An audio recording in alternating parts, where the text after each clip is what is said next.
Good evening. The City of Grand Haven Special City Council Meeting Work Session of September 7th, 2022 is hereby called to order. Would the clerk please call the roll? Fritz, Here. Lowe, Here. McLaughlin, Here in Grand Haven, Michigan. Cummins, Here. McNally. Here. We've got a relatively brief agenda tonight. I wonder if I could get a motion to approve the agenda? So moved. And second. Motion by Cummins, second by Fritz. Discussion? Please call the roll. Cummins, Yes. Fritz, Yes. Lowe, Yes. McLaughlin, Yes. McNally. Yes. All right, tonight we've come together to discuss commercial and obsolete property rehabilitation districts, and Elizabeth Butler, the Director of Economic Development Strategic Directions for the Chamber, is going to give us a tutorial. Welcome, Elizabeth. Thank you. Okay, so I gave Ashley some fact sheets, and I believe she handed those out. It has a lot of detail in it, but I'm just going to kind of just go over both of these tools. Okay, the first one is the Obsolete Property Rehabilitation Act, Public Act 146. So why are these used? Right, it's a tax incentive to encourage the redevelopment of obsolete buildings. And the goal is to rehabilitate the older buildings into vibrant commercial and mixed-use projects. So how does it work? So the community essentially freezes the existing taxable value on a designated facility for up to 12 years. It could be anywhere from 1 to 12 years. It provides an incentive for the developer to make a significant improvements on the building without increasing the property taxes on that building. So the taxes are based on the previous year's taxable value. And the rehab must be an increase of at least 10% of the true cash value of the property at the time of the rehab. Okay, so we're going to freeze those taxes. Okay, say that one more time. 10% of the True cash value of the building, the reinvestment in it Yeah, must be at least so they need 10%. to make at least that investment in order to qualify for this. Can I ask one more quick question? It's to rehabilitate a building. It's not to knock down and replace a building? It's to rehabilitate a building. Okay. Okay. So how does this work then? So what happens is first a district must be created. And so to do that, the local unit of government can create one via a resolution. And this can be for one parcel or contiguous parcels.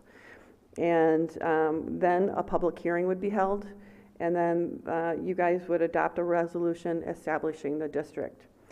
Then once the district is created, then the applications can come in. And so, the property owner would file an application with the clerk. You get the forms from the state of Michigan.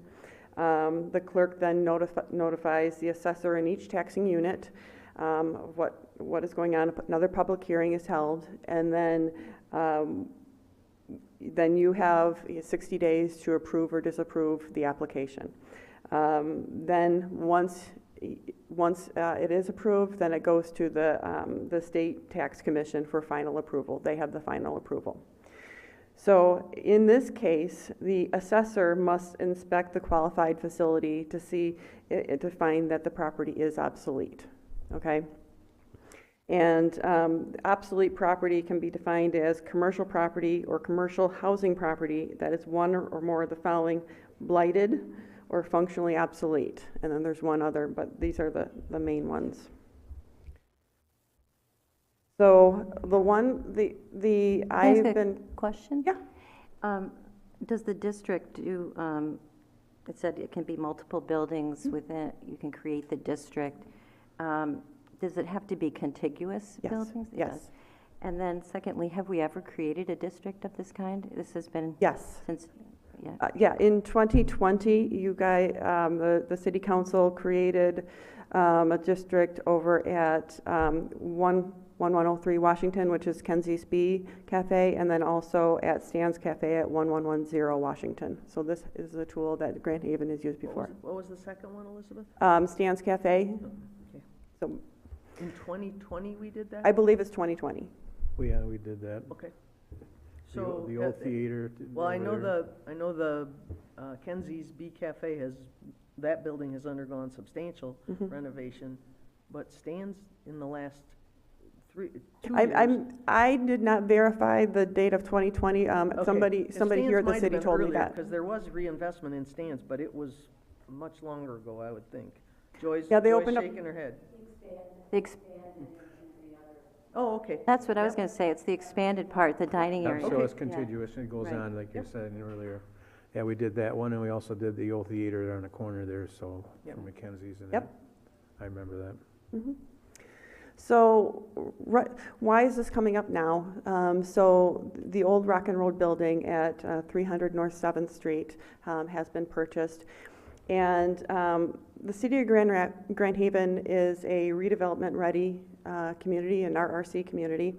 And one of their recently prioritized sites was the Rock and Roll building. And so part of the marketing package was to list out incentives, and one of the incentives listed on there was the potential of using this Oprah.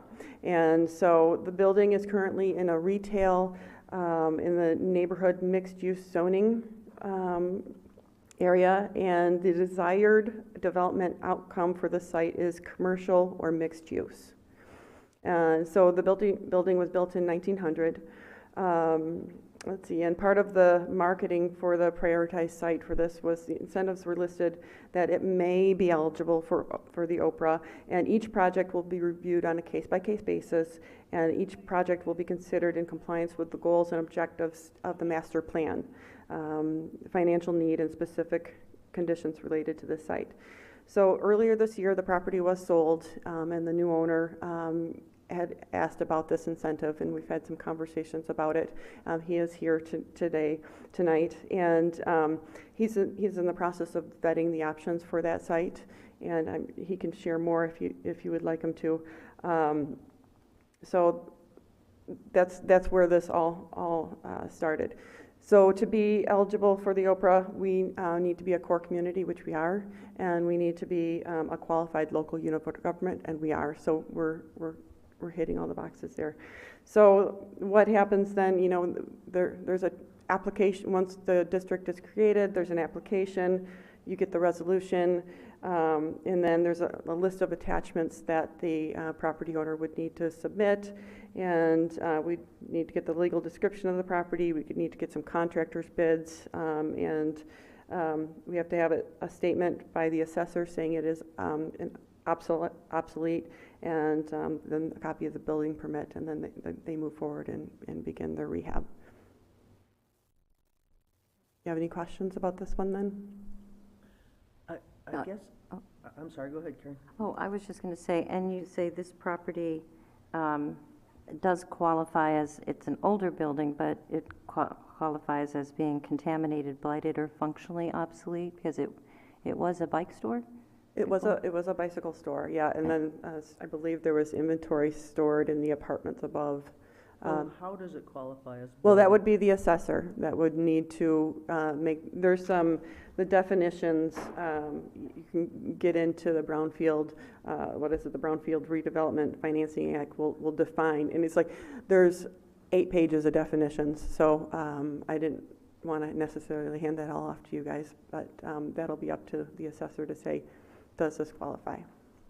But the assessor comes after you create a district first? Like, do you have to, did I understand you correctly? Was that right? You create a district first, and then the assessor comes in and determines whether or not it meets the qualifications? I don't know the answer to that question, but we can ask the MEDC and find out what their expectation is for that. Oh. I've been in a golf outing, so please. Hi, Joy. The chair recognizes Joy Gash, head of the chamber. Thanks for coming in. Thank you. This is an important tool to use. The age of the building counts as far as functional obsolescence. The building was built in 1900. It's also blighted. It's not in the best of shape. So those are going to be the two things that you even look at before you create a district. And with the theater and with Stan's Cafe, theirs was a commercial district. I don't believe theirs was an obsolete. Okay. So basically, a commercial district has some different criteria. It still is the same thing. It creates a district that you can work with a developer to entice development. And really, that's what these tools are all about, is taking a building that may get torn down and saving it and have somebody reinvest in it. Does that answer your Yes, question? yes, thank you. I have another one. Who is the assessor? I mean, when you say who does, I don't mean the person, but is that someone It's a we city, contract for, the city or or someone the county. state sends in? It's Whoever not you our guys- appraiser, it's our appraiser? Whoever you have hired to be We a hire city someone to assessor. assess it. It would be Ottawa County. Ottawa County. Yeah, that's what I we was use Ottawa County as our assessor. I know we do for our appraiser, do we use them for our assessor Yes. too? Yep, Okay. Ottawa County's our assessor. Okay, so is it Josh? Yeah. Okay, all right, I got it. Not Josh. Josh was our appraiser. They just had, the assessor just retired and they've just replaced him. I don't know his Okay. name, but All right, so we have Ottawa County Assessing Services. yes. Contracted for, okay, thank you. So Just, it's a it's all government- about learning. Government Thank you, employee. Maria. Karen, did you have anything else? No, those were, thank you, thank you. Ryan? Oh, you're good. No, that was helpful.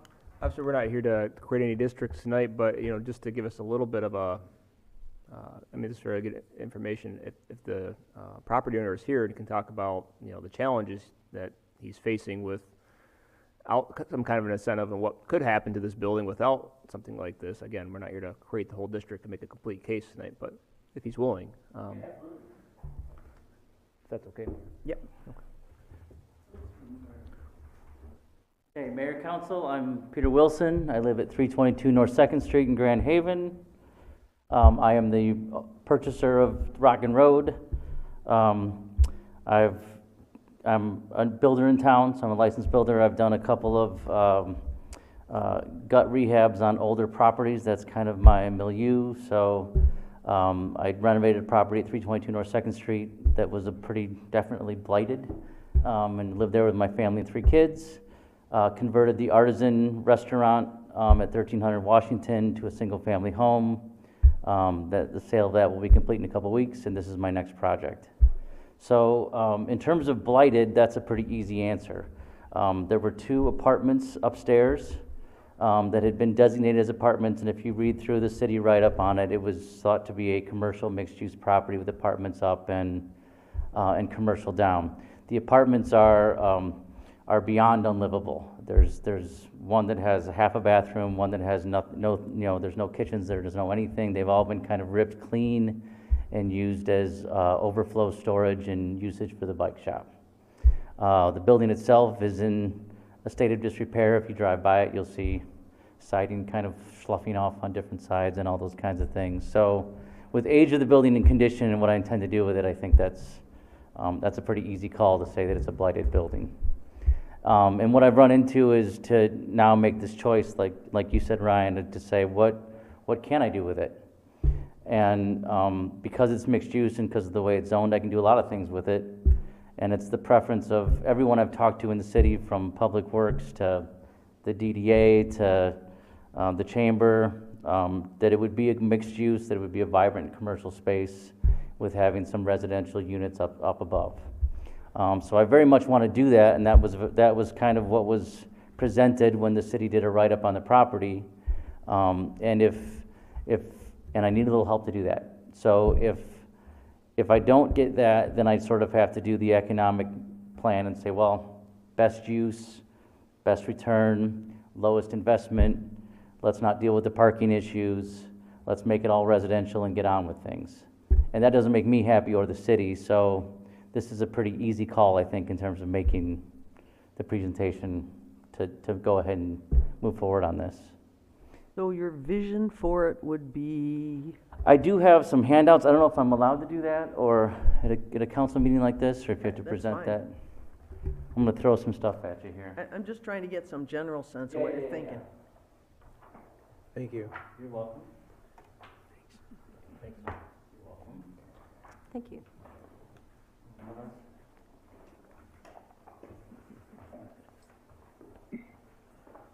So if you look at that cover sheet, this is very small print. I'm working with a freelance architect, so this is very preliminary. But this is what the site plan would look like, and you can see the subject property of Rockin' Road right there at the corner of 7th and Elliott. If you go to page 2, this is where it gets kind of into your question of what would I want to do with it. So if you kind of go from top left around the horn clockwise, you'll see the basement level. The basement's only a partial in the back. That would just be a storage area. It's only about 6-foot ceiling height. If you go to the next one, top right, you'll see the upper level. And what I propose to do there is to make that into 2 one-bedroom apartments. If you look at the lower left, that's the lower commercial space. And what I'm proposing to do is do 2 commercial units there.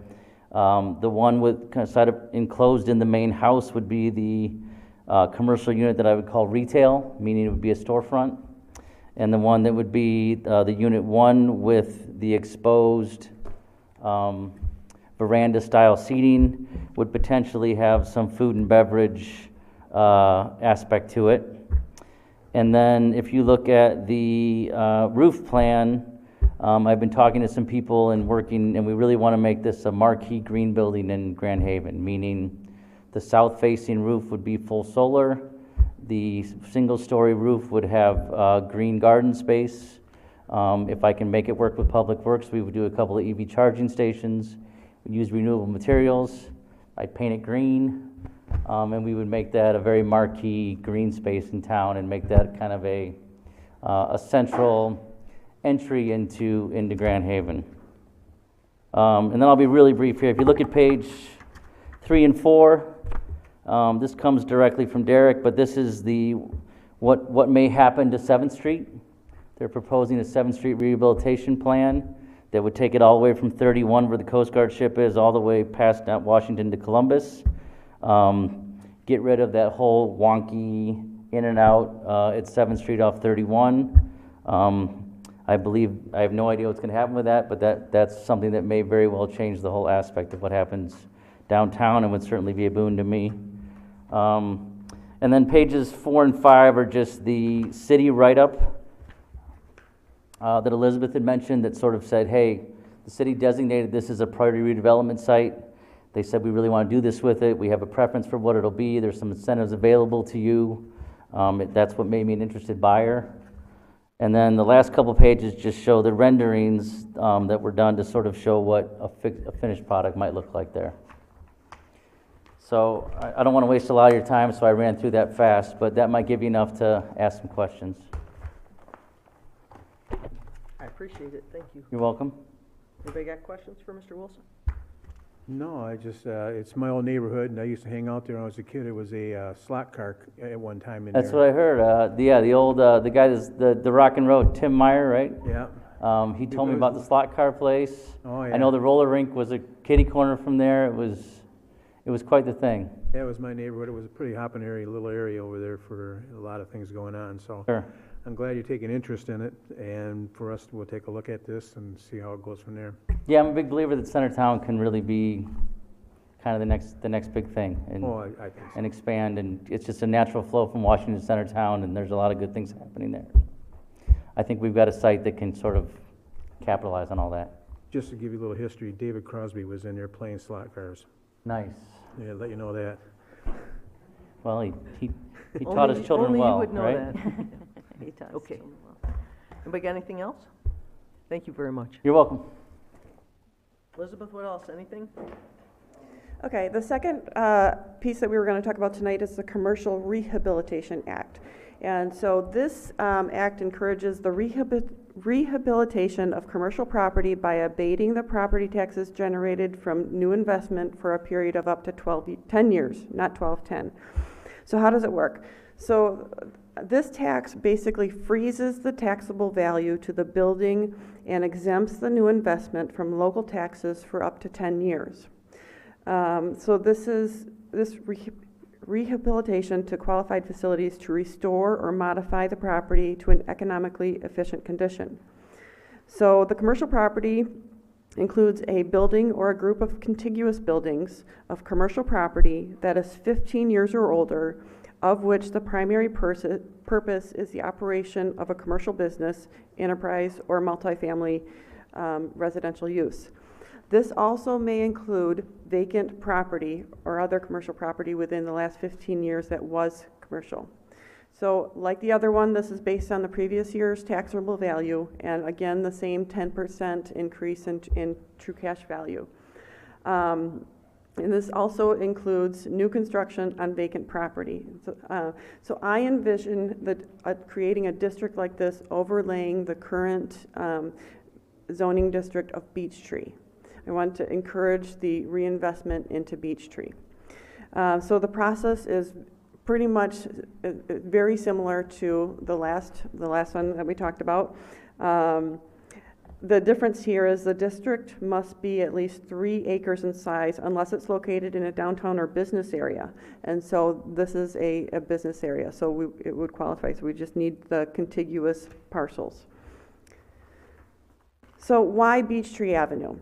Well, there's 2 new investments being made in Beech Tree right now, and one of them came to the chamber to investigate possible incentives, and because they needed some help to kind of bridge the gap for their investment, so we started to look at this. Instead of doing a small district just for that one building, I did a drive-through of Beech Tree, and I noticed there were 8 empty buildings as you drive along the strip. And there's some other buildings that could benefit from this as well. So by creating a district, we could spur investment into the entire corridor, which would ultimately benefit all the businesses there. So I attended an East End merchant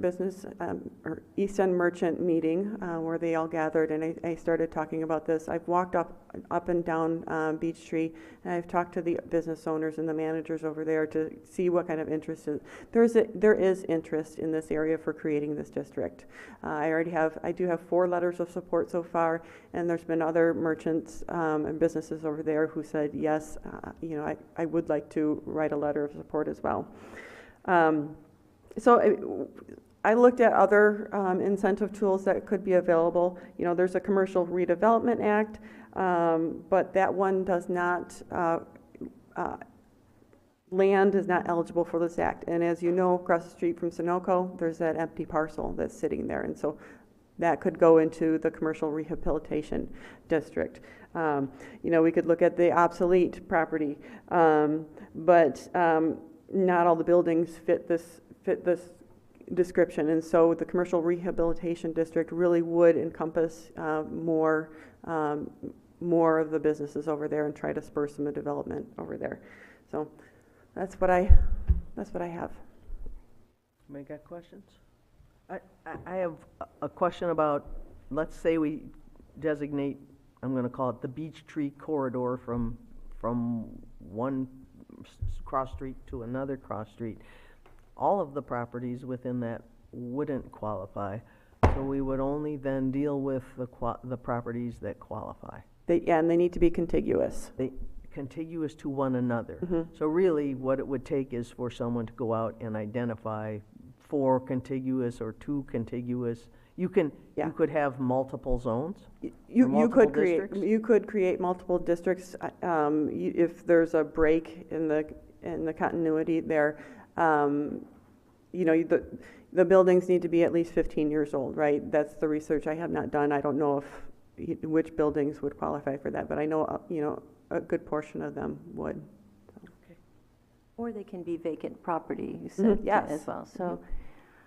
So I guess my question is, both of these sound reasonable in a way to spur, some growth. Would we wait then for you to bring, or So either city staff to bring forward a resolution or a proposal on You can create a resolution, you can take the initiation and create, draft up the resolution, or the business owners, at least 50% of the business owners would come forward and request the district to be created. We do have one of the new investors here tonight as well, just to let you know. Yeah, I would just think that you guys would be in the best position to kind of say, well, hey, here's the first commercial rehabilitation district on Beech Tree that it doesn't mean it's the only one, but we have 2, 3 that we want, and similarly, just as you have with Mr. Wilson's property on the, I'm going Go to ahead. interject again, if I may. When we created the Brownfield Redevelopment District in the city of Grand Haven, we had a long discussion about what it was going to be, if we were going to piecemeal it, if we were going to, how it was going to be set up. It ended up that it pretty much covers the entire city of Grand Haven, which then gives us the flexibility to be able to do brownfield redevelopment projects wherever they're necessary to do, but they're only necessary to do if there is a brownfield issue. This is typically, communities will use this kind of in the same way. They'll create a district. There are only certain properties that are eligible within that district, but they create an entire district so that those properties that would be eligible don't have to go back through coming in and expanding the district. And that's where it's been used very successful in other communities. That's how Main Street districts developed, rather than piecemealing. It's a lot easier this way. And usually the city staff or the planning department takes the initiative to put the map together for city council to consider. that's what thank you, Joy, because I was wondering, was it the Brownfield Development Group that would come up with this and work with the owners, or just city staff and bring it to us for, now that we've been educated on what's coming? Part of our role too. Okay. We work with the property owners and with the city to make sure that we can support them. That's our job. Okay. Gotcha. I want to thank you for bringing this forward, because it's wonderful when we're looking for ways to revitalize other parts of our town, and I've been keenly interested in the East End, Beech Tree, as well as in Centertown and Washington Square, what we can do, to create some investment. So thank you. Okay. Thank you, Elizabeth. I think I'm going to adjourn the special work session, if that's all right. And anybody who needs a quick head call, I'd suggest you make it. And I do mean quick. Hey, Ron.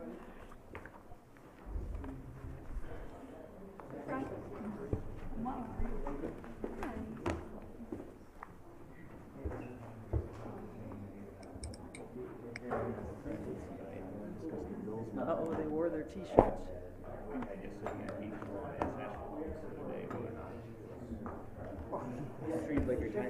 Fair game. Don't be offended, there's nothing personal against you. No. We still give Ron plenty of attention. We still give Ron plenty of attention. Oh, I see that, that's what I saw. Yeah, that's a good discussion to have. I mean, this was only just a comfort level anyway, so. Michael, how you doing, man? I've seen you for a while. Good discussion to have, and you won't offend me at all. I appreciate it. Love the T-shirts. Started yet? Yesterday. Yep.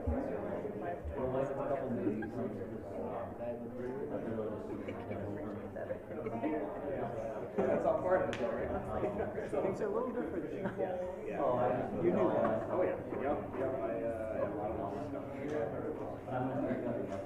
Good.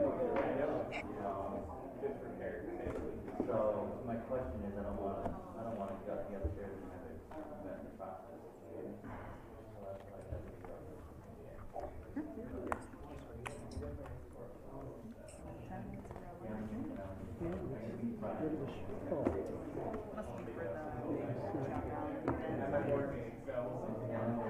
They win, Scott. Yeah. Like those people.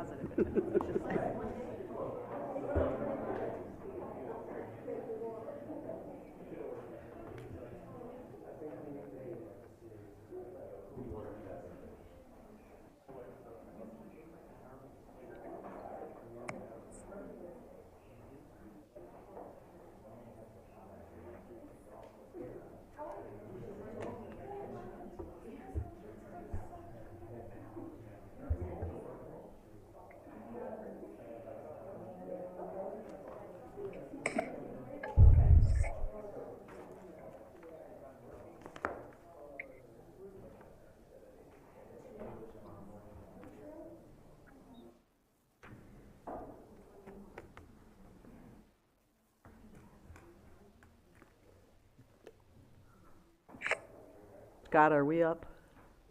Okay. Good evening, everyone. The regular city council meeting in Grand Haven, Michigan, September 7th, 2022 is hereby called to order. Would the clerk please call the roll? Fritz, Here. Lowe, Here. McLaughlin, Here in Grand Haven, Michigan. Cummins, Here? McNally. Here.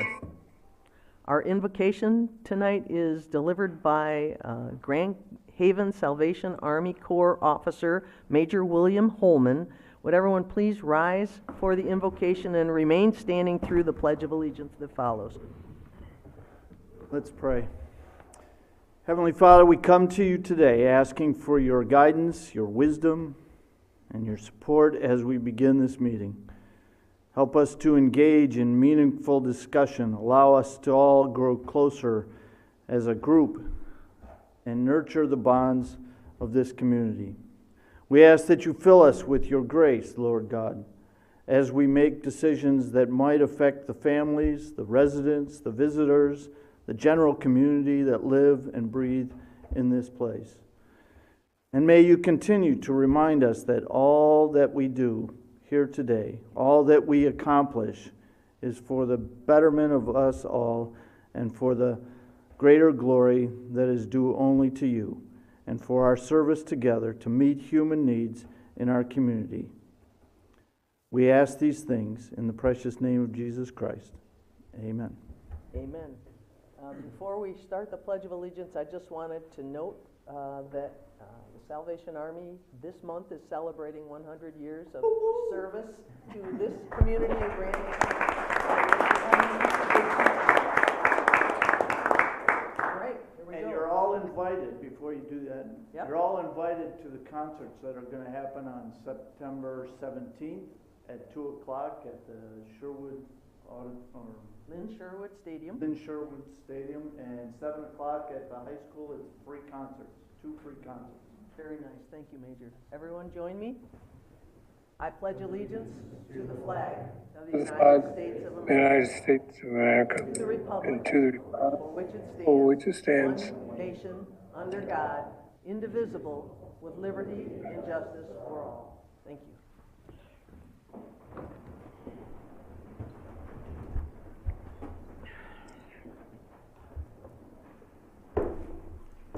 Okay, the first item on the agenda is reappointments, appointments and reappointments. I guess actually new appointments to boards and commissions.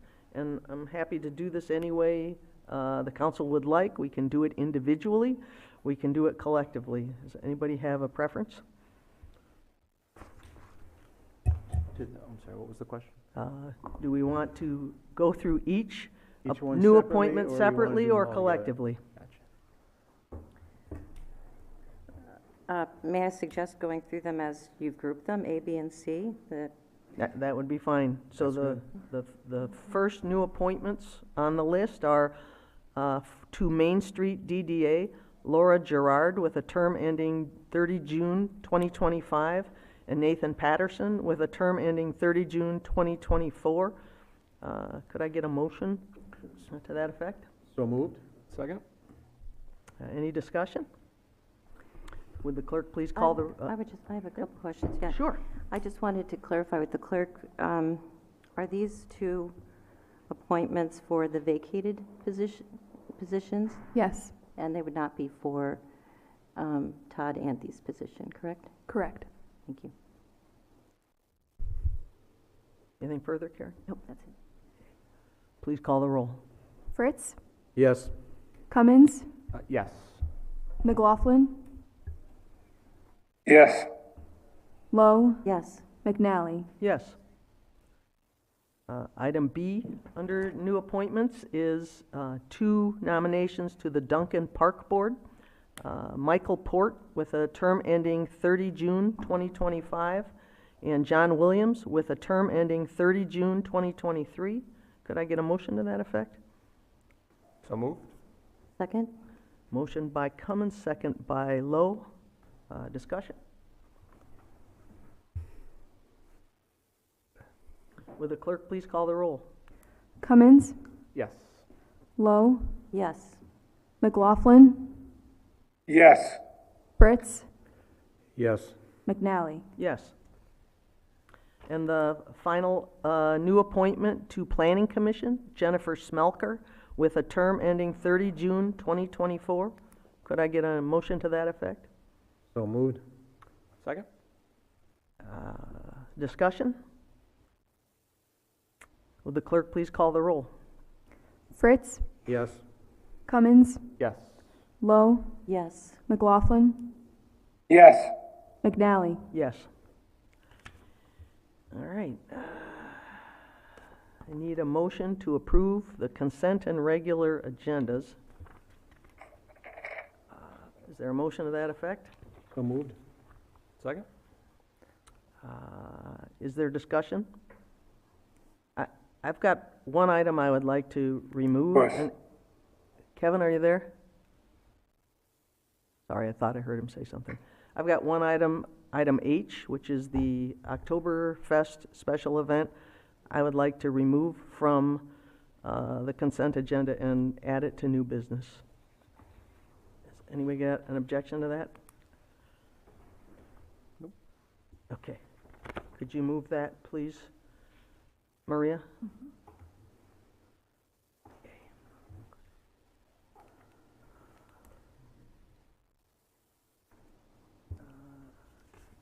Could the clerk please call the roll? Fritz, Yes. Cummins, Yes. Lowe, Yes. McLaughlin, Yes. McNally. Yes. All right. This is the first call to the audience, one of two opportunities at this meeting. At this time, members of the audience may address council on any item, whether on the agenda or not. Those addressing council are asked to provide their name and address and will be limited to 3 minutes of speaking time. Somebody got a timer? Council will hear all comments for future consideration, but will not have a response at this time. Those not physically present who would like to call in may dial 616-935-3285. If it continues ringing, please remain on the line until your turn, and we will take all callers. Has anybody got anything they'd like to address council on?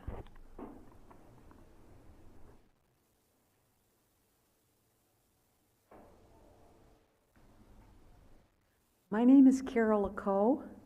I live on Grand Avenue, and I want to discuss housing.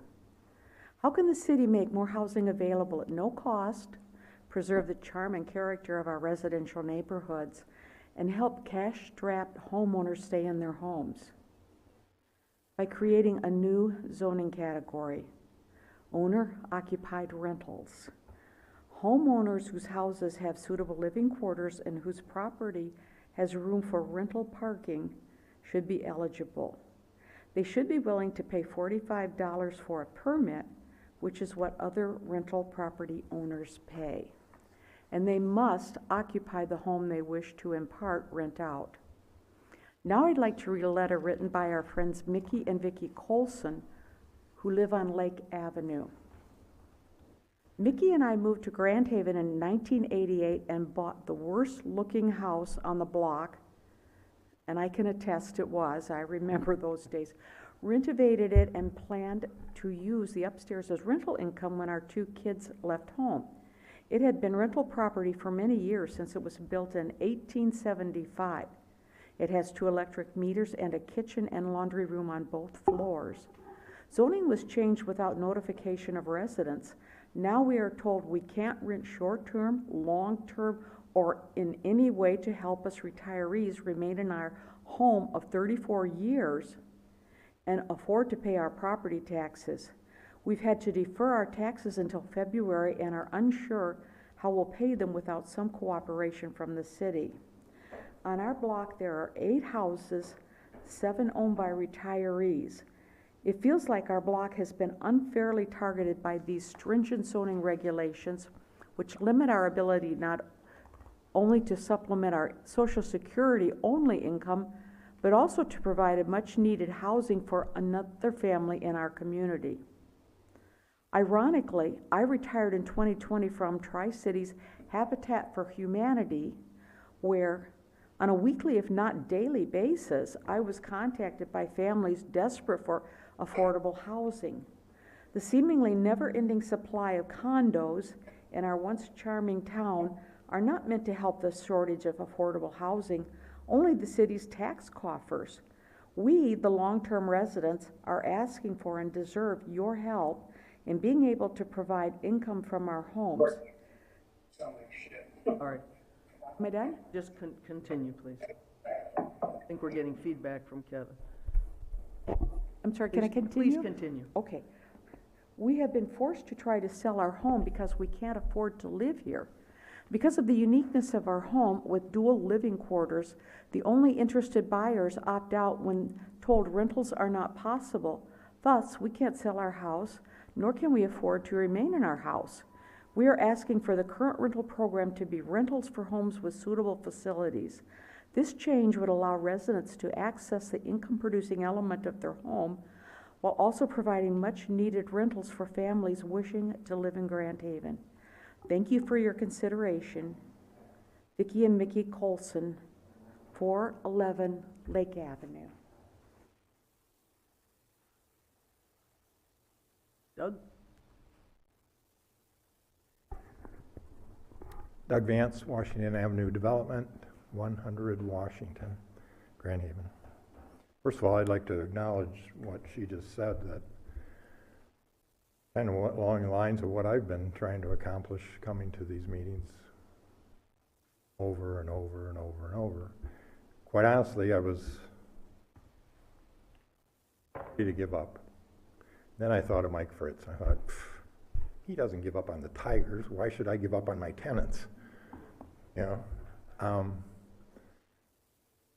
And then secondly, you know, this past week I paid a $4,500 electric bill to Board of Light and Power, which is now I understand is a department of City of Grand Haven. Paid a $1,000 bill for water and sewer, and paid a $24,000 bill for property taxes. As a small business in Grand Haven, we're contributing to a lot of different areas that I would think would at least cause you to say, let's just listen to what he's saying and say, you know, why wouldn't we do this? I had dinner with one of my tenants this evening. And he said, Doug, you know, I told him I was coming to the meeting again, and they all thanked me for coming. I said, you know, we would have given up a long time ago. He says, you know, can you bring my recent 4 parking tickets with you? And there's really no reason for what we're doing down there in that parking lot. This morning I pulled in, there were 2 cars in the parking lot. It was after 8 o'clock. They were both, their tires were already chalked, with plenty of parking available. I mean, I get it in the summertime, you know, we need more parking. This time of year, you know, it's ludicrous. Mr. McGinnis told me, no, we're not doing this for revenue. Then why are we doing it? If we're doing it for revenue, they're doing it wrong. They should wait until there's a lot more cars in the parking lot, then come and chalk, because they have more opportunity to write more tickets. So, you know, there's a little marketing ploy for you. But could we just start with, if we're not going to acknowledge the fact that it's a problem for our residents, if we're not interested in residents being able to live here and pay their taxes, because property values keep going up and up, whether they can sell their house or not, couldn't we at least say, you know, let's just do this from Memorial Day to Labor Day. You know, that's when we really need the parking. Let's just do it from Memorial Day to Labor Day. Is that too much to ask? At least let's start there. I'd appreciate it. Thank you. Thank you, Doug.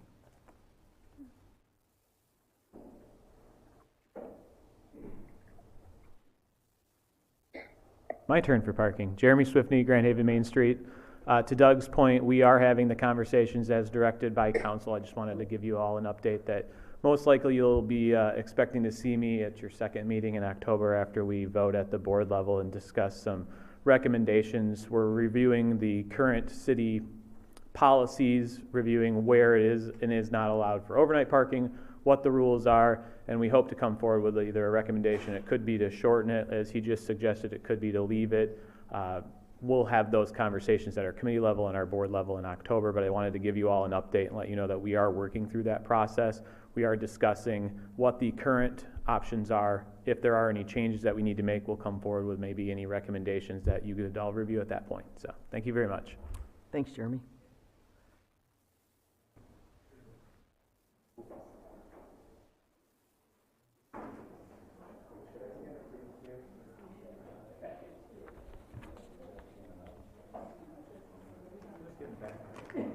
Okay, the chair recognizes most of Centertown. Good evening, Madam Mayor and Council. We decided instead of taking up all of your time with 3 minutes each, I would speak on behalf of the group.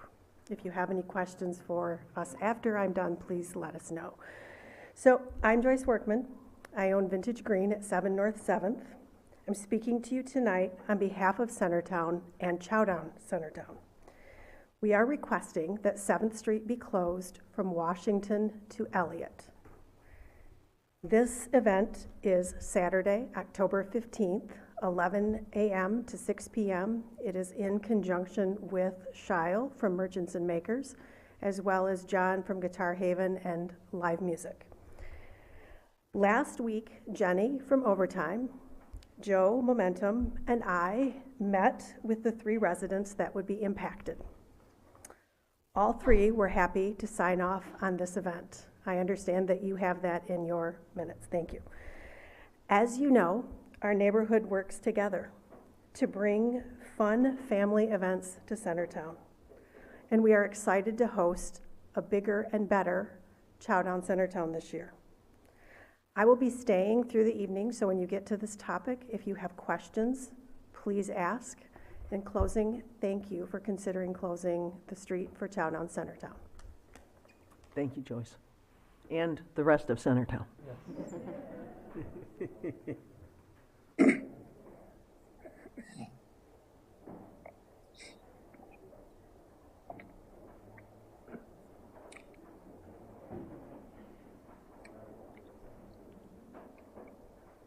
Okay.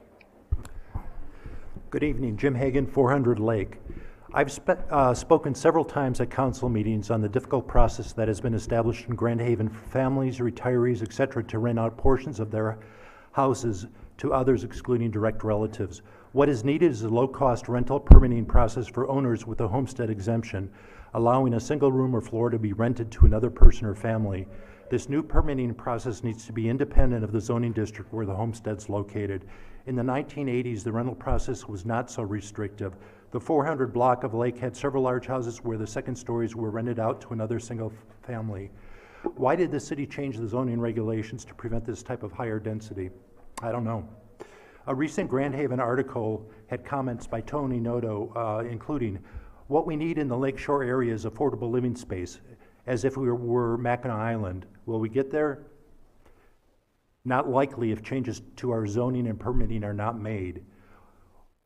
Why not have a category, owner-occupied rental, that involves a modest fee and no large escrow deposit?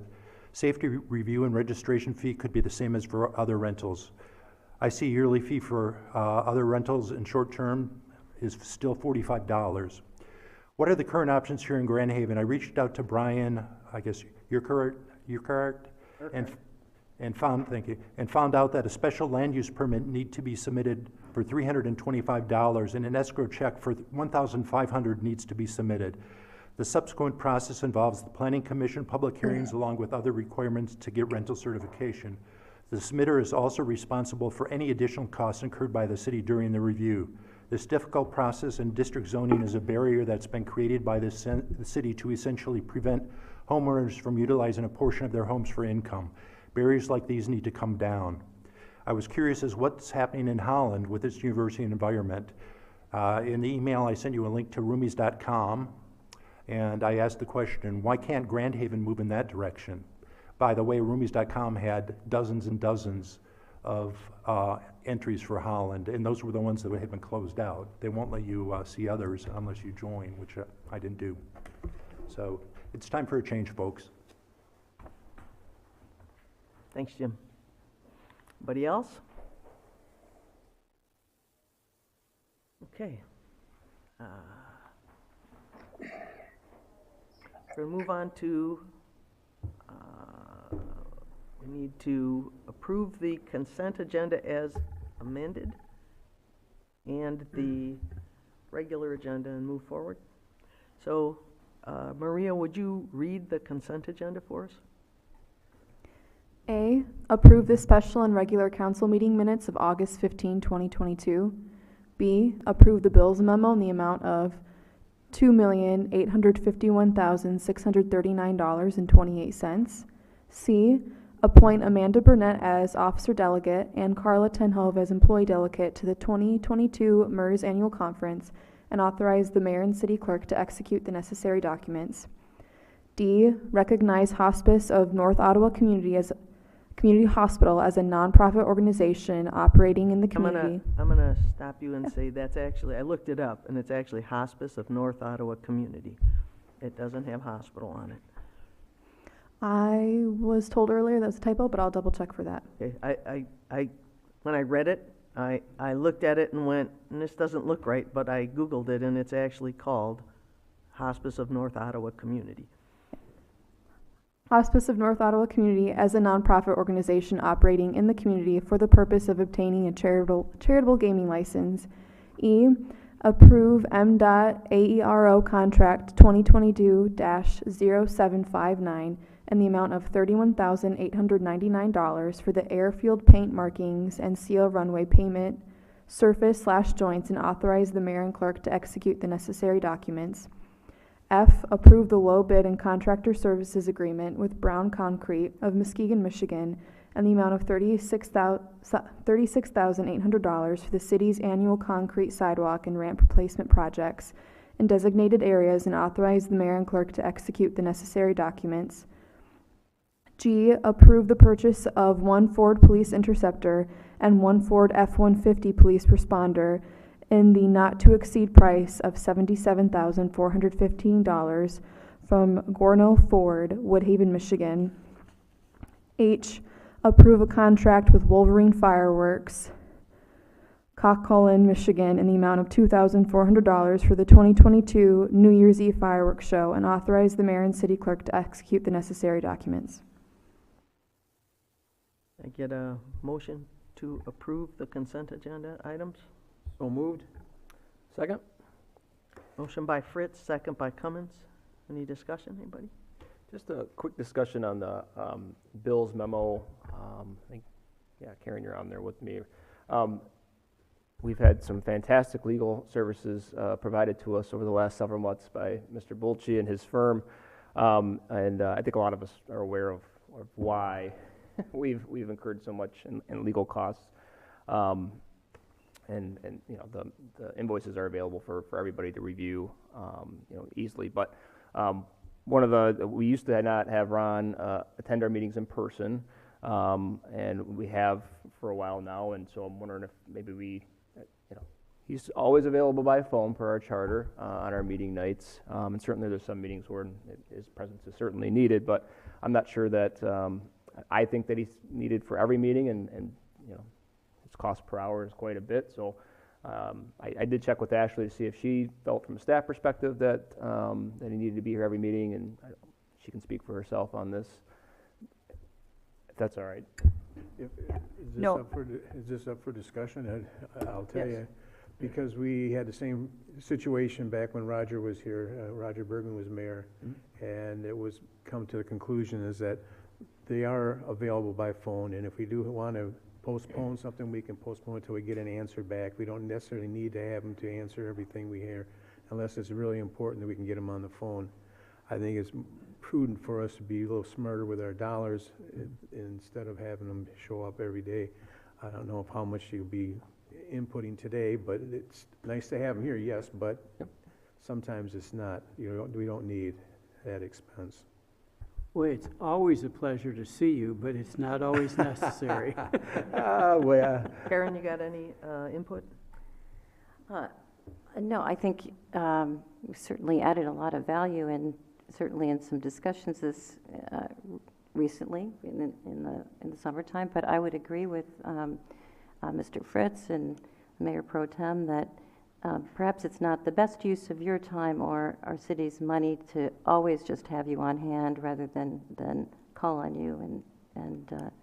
And certainly this would give us the option, if we knew there were some things on the agenda that we would like him to participate, we could ask him to come or participate by phone if you're available. So I'm in agreement, I think, with Kevin, you got anything? Kevin, are you there? He's muted. Are you muted, Kevin?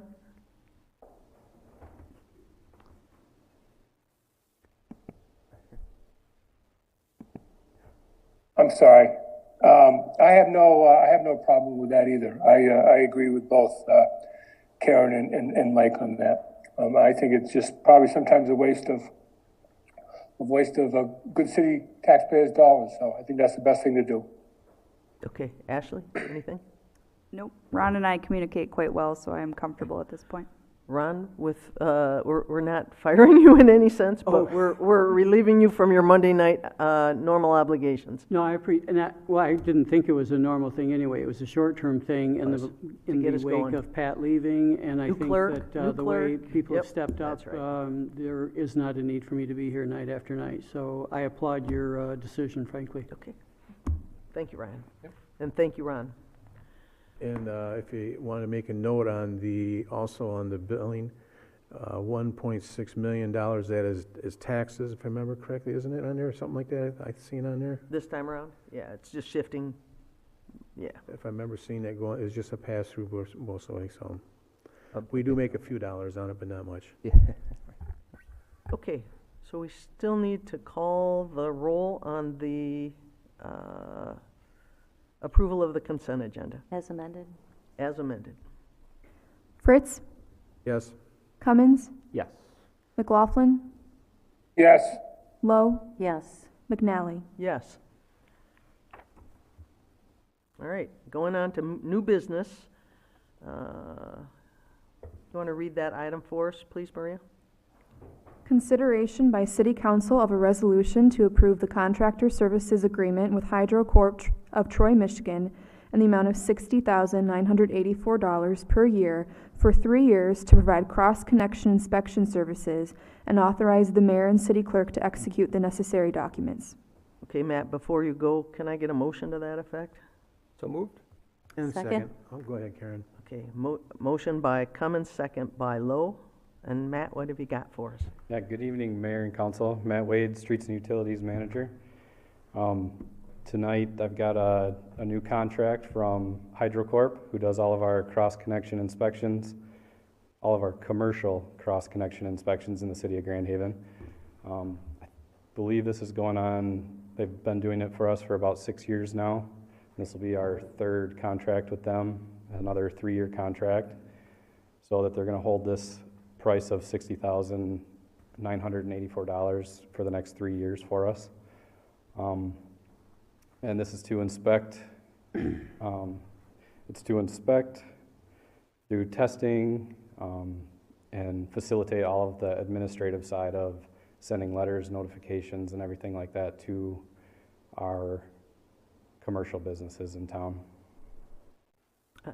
I had a couple questions, because this is a program that I'm not that familiar with, but is it required by state statute, Matt? Yeah, it is. It's required by the... Is it an EGLE requirement? The Safe Drinking Water Act. Or okay, that makes sense. And then, I hear you say commercial inspection, and my question is, and I just happen to know that, we don't inspect residential users, is that right? We do. We have a residential inspection program, but that is done in-house. Oh, It's a little okay. smaller scale, usually not as quite as intricate type of inspections and things like that. So basically, this is a universal inspection for all of our water users Correct. within the city and anywhere on our system. It's required, yes. Okay, But okay. this That contract helps me. specifically is commercial accounts. Got it. Okay. And there is no funding coming from any place except for us, if I remember correctly? The commercial account holders fund Yeah, this. but it yeah. comes from here, Yeah, yeah. No state, no federal, no nothing, but it was their mandate that we do. correct. It There you comes go. with no funding. That's a good point, Mike. All right. Anybody got anything else? Thank you, Matt. And Maria, would you please call the roll? Cummins, Yes. Lowe, Yes. Fritz, Yes, McLaughlin, Yes. McNally. Yes. Okay. Item B, Maria, will you read for us? Consideration by City Council of an introductory resolution to memorialize additional cremains by amending Chapter 11, Article 2, Section 11 through 43, persons per lot of the City of Grand Haven Code of Ordinances. Cemetery Board recommends approval, administration recommends approval. Can I get a motion to that effect? so moved? Is there support? Support? Motion by Fritz, second by Lowe. Derek, you got something for us? Hi, how are you? And fellow council, Derek Gates, Public Works Director. On behalf of the Smitting manager, Todd Brand, who couldn't be here tonight. Yes, as Todd is the new liaison to the cemetery board, Peter recently changed hands from me to him. Been very familiar with these changes that we've been talking about at the board level, about allowing more people to be buried within our cemetery. Our cemetery doesn't have an endless amount of plots. We will face an expansion probably in the next decade or so. But this is an opportunity for us to amend our ordinance to allow additional cremains, basically. It's going to be one full burial per lot and up to 4 additional cremains to be in that lot. And then within the rules and regulations that we'll bring forward in October, how to memorialize those additional cremains. Right now, they're not allowed, but our ordinance did specifically state that we could only have, so many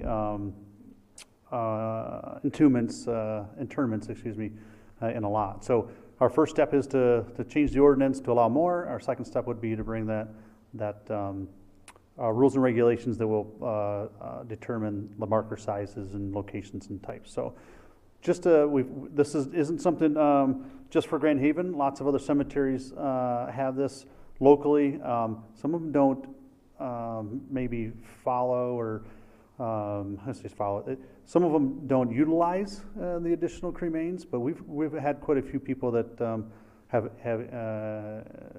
asked for these, and even the funeral homes have talked about these are options to make our land more usable to those families. Anybody got anything for Derek? No, the only thing I've been pushing for a long time is if you go to the cemetery up on, I think it's off on Laketon there, the Catholic cemetery, where they have like mausoleums where they put 8 to 10 back to back, they stack them in there like that. It might be a suggestion for the board sometime to look into that, because we run out of space. It would actually alleviate and make more space for us. I've been a big proponent for that for many years, and I just thought maybe it might be an idea now that you brought this up, that I bring it forward to them, have them go forward with that. Take a look at other cemeteries around that do have them, and it does make more room for that in the area, and it is very, very nice. Sure. Just to give you an update on that, your ears may be ringing, because we actually have been talking about, as part of the expansion, is maybe a mausoleum expansion. We're running out of space. It's not the most popular place to put them. It might be because of the same cost as full burial. But there is, Avamars is producing some plans and estimates and working with the cemetery board on a plan. Of course, we'd have to fund that somehow. But yes, that totally along that board, either expanding the one we have and adding more in the future. Ryan? Anything? Karen? No, I'm good. Okay, Derek, I want to actually applaud the cemetery board, because I walk the cemetery a lot, and I walk the woods around it, and to the extent the cemetery expands, the woods around it are going to shrink. So I thought this was a really good idea, and good land use, all right? Because burial customs in our country and in our community are changing, and I thought this is a good way to acknowledge that. I got a couple of recommendations on the text, which is we missed an apostrophe, and I'll give them to Maria, but we missed an apostrophe, and I guess in the second paragraph of the proposed regulation, I just get rid of however, because that was in there because of the previous requirement, and I just start with, so basically it would read one monument and one flat marker may be used. And then there's a apostrophe in the persons in the first paragraph. So I'm going to give that to Maria and would recommend those changes if nobody has any problems with them. Okay. All right. Thanks, Derek. You're welcome. I think we need to vote on item B. Fritz, Yes. Lowe, Yes. Cummins, Yes. McLaughlin, Yes. McNally. Yes. Okay. Apparently the item of the evening. Maria, will you read item C for us? Consideration by City Council of a resolution to approve the reoccurring Chowdown Centertown special event to be held on Saturday, October 15th, 2022, from 11 a.m. to 6 p.m. Administration recommends approval. Okay. Can I get a motion to that effect? So moved. Second? Motion by Fritz, second by Lowe. Any discussion? I don't have a concern with option A and trying it out. Yeah, I can see all with the setup from last year, the pedestrian flow could be a challenge with the street being open, and public safety's taking a look at it, and they talked with the homeowners, and it's really fairly short duration, so I don't have a concern with trying it out. Mike? Oh, I definitely don't have no problem with it. We checked it out, and actually, if you go down there, it was kind of interesting trying to get across the street with cars there. Okay.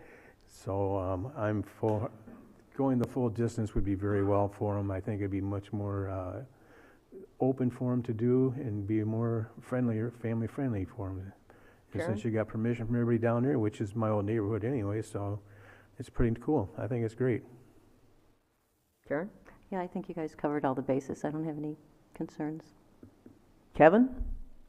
No, I'm fully in support of this. It's been it's a wonderful day that Centertown puts together, and I think this will make it just a little bit better. So I fully support it. Thank you. Yeah. I agree with everything everybody said. I think we all support your first option, which is option A. I wanted to add, actually, that I'm really excited about the energy that Centertown is projecting into the community generally and into your neighborhood particularly, and I appreciate your hard work. Would the clerk please call the roll? Fritz, Yes. Lowe, Yes. McLaughlin, Yes.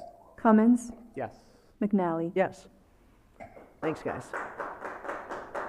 Oh, and I think that child might need a T-shirt, I'm just going to say.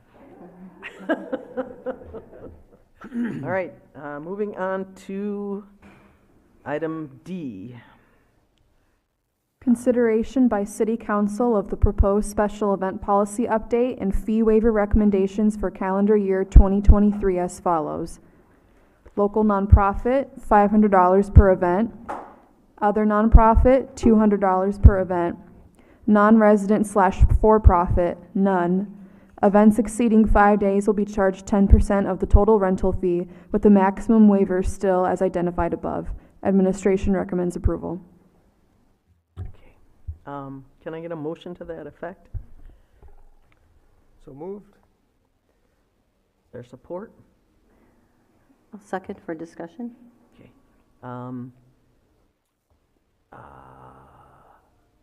Then let's discuss. The motion was by Cummins, second by Lowe. Shar, Good evening. how are you? Shar Say, Community Affairs Manager for the City of Grand Haven. This item is back on council's agenda as a result of a conversation that we had back in February of this year, when I was bringing applications forward, and with a majority new council, a lot of different ideas and nuances with what had been done in the past. And so what I'm presenting to you this evening is our best shot at trying to be equitable and fair to cover our costs, as well as make events in the community beneficial to everyone, the applicant and the community as well.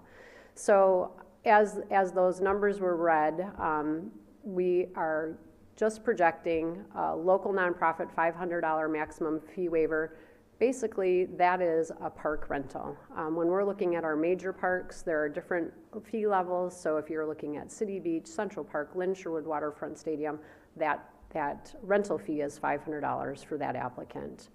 Other nonprofits that are not located in the city of Grand Haven itself would receive a maximum waiver of $200 per event.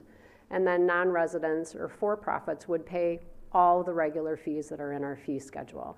So some of those fee schedule items would include things like paying for barricades, paying for a DPW staff member to go down and open up the electrical or connect the water for a special event.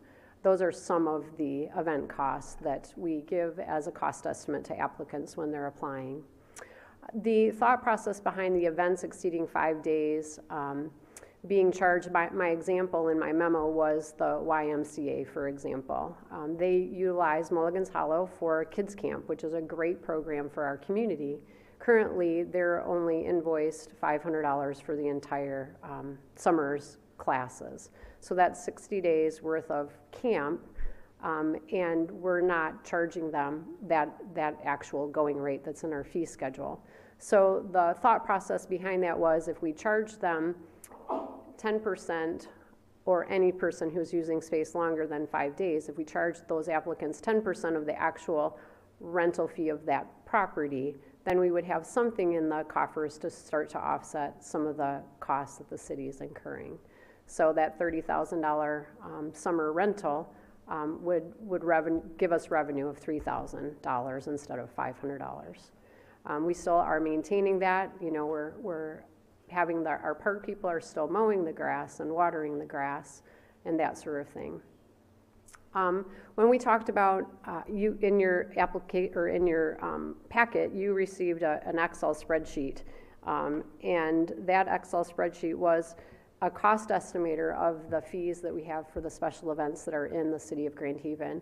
And right now we're waiving about $82,000 in fees. And if we calculate by estimation the changes that we're recommending, we'd at least be granting less waivers than we are currently. So this has been a conversation that I've been having with all applicants, letting them know that there is consideration for some changes in the near future. And so every customer has been getting, when they submit their application, then we're giving them a cost estimate of what the fees are.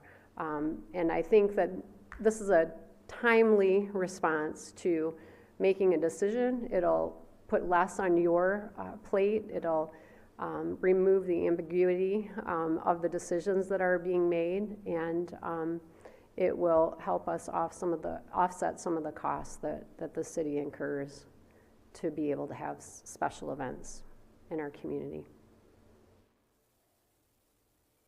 Anybody got anything for Shar? Karen? Yeah, sure. So how you came up with your 82,000, that was just sort of an actual in terms of this year? Right. What we've waived based on, and then the 15,500 is you applied these to last year's fees, or is it just did you go back in and apply the new rules to that and come up with, you know, the proposed waivers of? That's just a rough estimate of what we would recover if we charged the fees, if we did it Sure. the way that the proposal is written. That was using the same data set. as the AD Data 2000. sets, but applying the new rules, thank you, Yeah. that's what, okay. I just wanted to make sure it wasn't just a guess, a guess, that we had a little bit more rigor behind that. And just additional clarification, that is excluding Coast Guard Festival totals as well. Okay. Have we got any information about, I know Coast Guard, we haven't billed yet this year, so have we been able to give Coast Guard Festival any information about how this new policy would affect them? Well, I don't think it would really affect them greatly. The major part of their space that they're not being charged for currently is the waterfront stadium. Mm-hmm. So if I, and I'm going to go by memory, so let's be easy. Let's say that they had 10 events down there at $500 each, and if we're not charging them anything right now, we would only charge them $500 because it would be 10% of 5,000. Well, what about the ticket sales? Wasn't there something going with the adding or putting some premium on the ticket sales? Having something for ticketed events. Yes, Right, that is so correct. the Coast Guard concerts all are ticketed events. That's correct. And there are other ticketed events. Right. And if that's not something that council wants to do, then that would be something that we would just take out of that concept plan. I want to start by saying, I should have started by saying, Shar, that I think you are showing the wisdom of Solomon, okay? And I know that this is a really hard thing to try to parse, and I actually know that I might have been the person who kind of kicked this when I came on council and kind of looked around and didn't know how to address waivers because I didn't have any background and I couldn't figure out any consistency in a policy, and I think you've done a remarkable job. I am going to tell you, I got some feedback from Mike Smith, who's out of town, or he would have been here, and he's very concerned about particularly the percentage of, or I don't even know how it was phrased, but the ticketed events. Okay. Because he basically said it would likely cause them to use the stadium less, which I would prefer not to see, frankly, because it's such a remarkable facility and because there's such cool things that happen down there during Coast Guard Week. So, and I'm not trying to just go to bat for Coast Guard Festival, but I appreciate that you basically, I think, gave a couple of our larger programs some significant grace.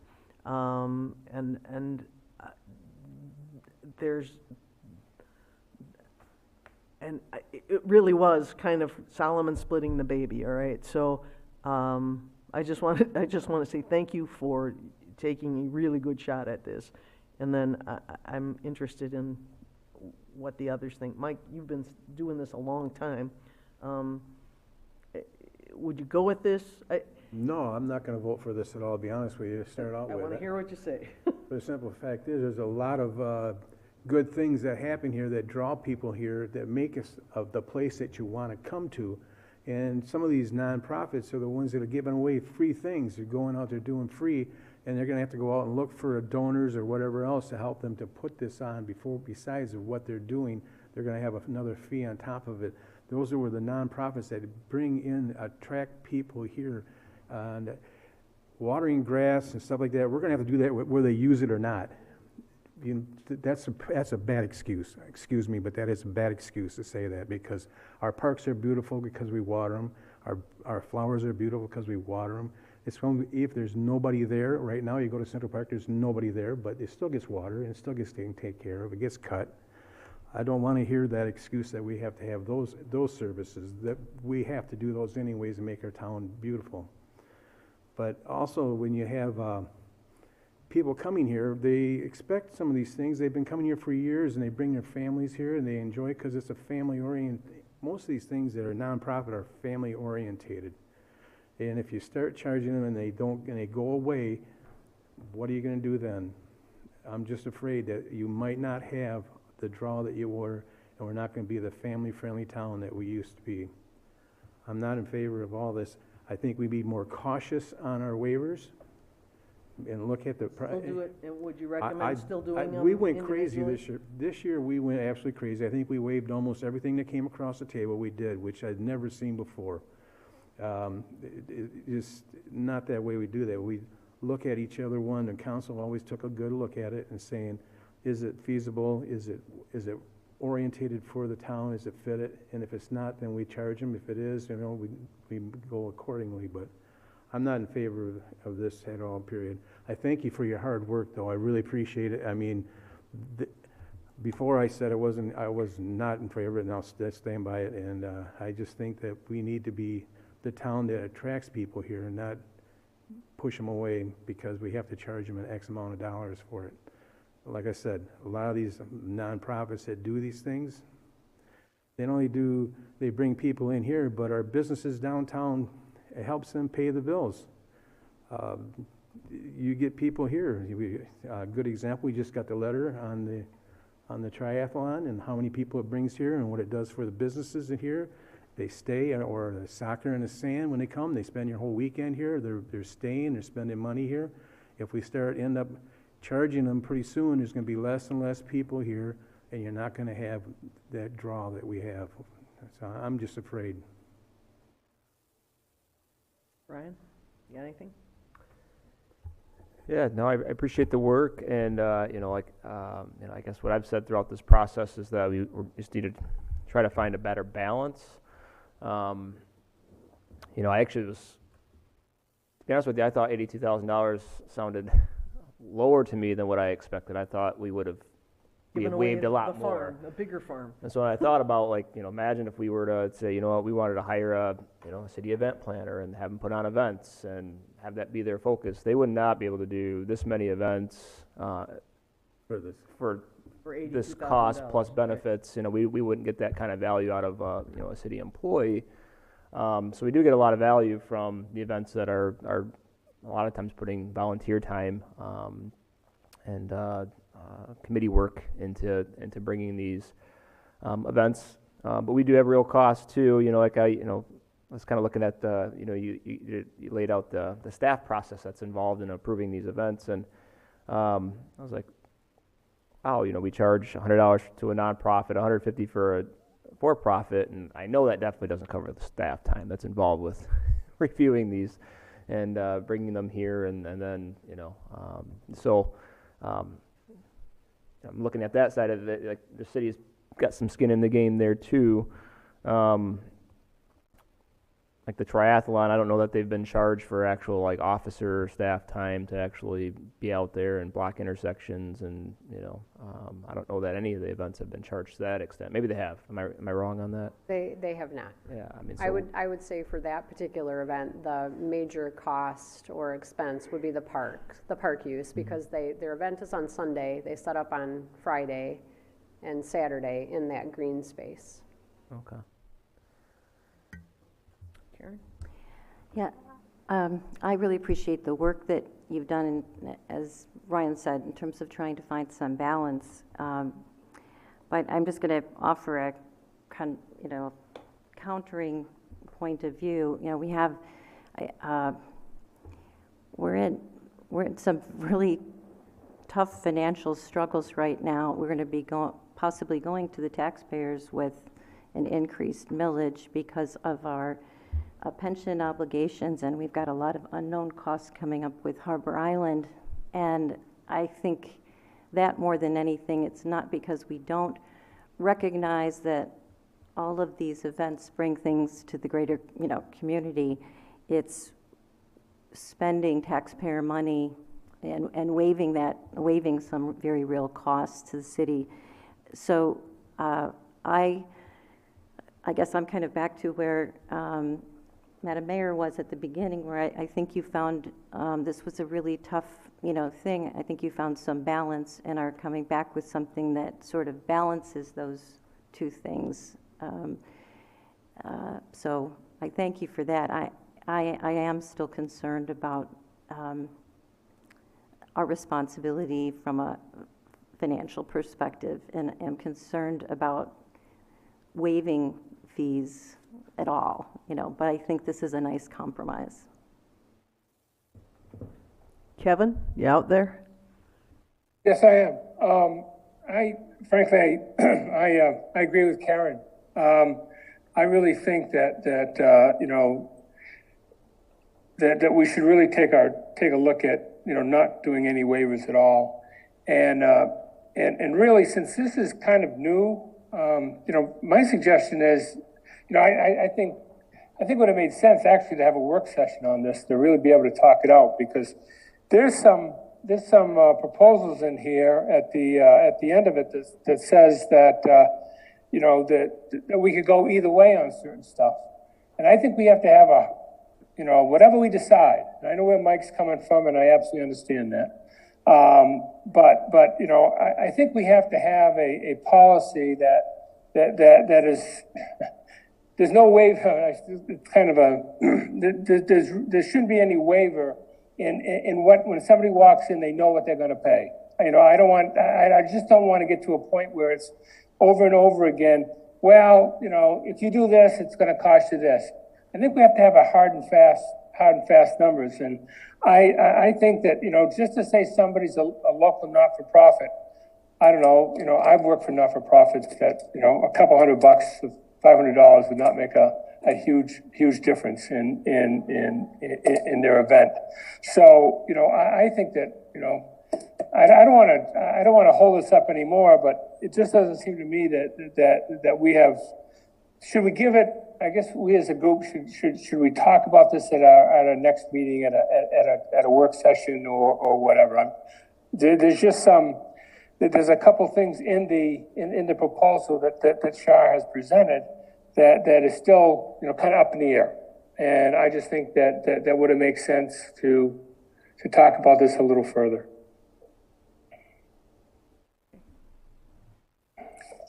Any sense among the four here that you want to see it move to a work session in the future?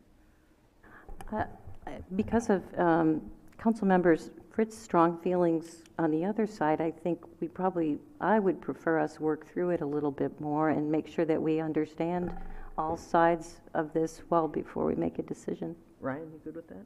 Yeah, no, I think that's a fine approach. So would someone like to make a motion to, was it postpone? Postpone to Is a that special. Is that the right word? Postpone? Postpone action on this item until we've met in a work session to discuss it more thoroughly?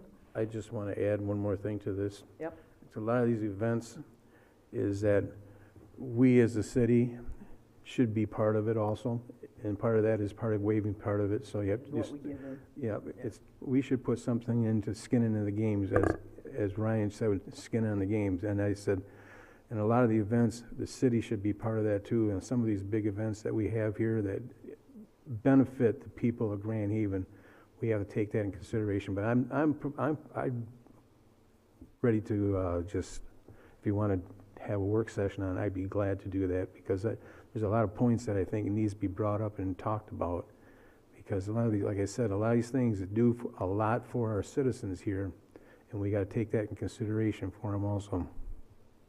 Shar, in terms of the planning cycle, if we put off decision on this for a couple of months, is it going to crimp your planning cycle? It's going to impact your applicant mostly. Okay. You know, we had talked about hopefully getting something out by fall, because organizers are planning for their next year's events, and the sooner they are aware, then the better they can plan. Okay, and Ashley, do you have any input for us on this? Any further input beyond what we saw in your memo? No. Okay. Just a quick ask, you know, it's good for you for being proactive and kind of showing, hey, this is what your costs are, or would have been, the charge would have been, and so that, you know, they have some awareness as they are, you know, continuing their plans. What's the feedback been? I mean, has anybody been like, so kill us, or like, yeah, we're gonna have to, like I said, fundraise more, get more sponsors? I mean, how much should the city sponsor? Basically, is what we're trying to wrestle with. But I think all spectrums have been presented regarding, you know, it really depends a lot on the nonprofit itself, what they're doing, how well their event is put together. and donors, all those things have been impacted in these last couple of years with COVID. So applicants are feeling, the strain in some things as well. So I would say, yes, I've had every end of the spectrum expressed to me. I'm going to just add just an anecdote that's not mine. It's actually Pat McGinnis's. And his anecdote was, as the city manager of a much smaller city in West Branch, it was his job to basically plan all these events and make them happen. And we are blessed in this town with organizations that have taken on remarkable events and know how to run them and know how to make them successful and work well with the city, and the city works well with them. And so what Ryan had to say about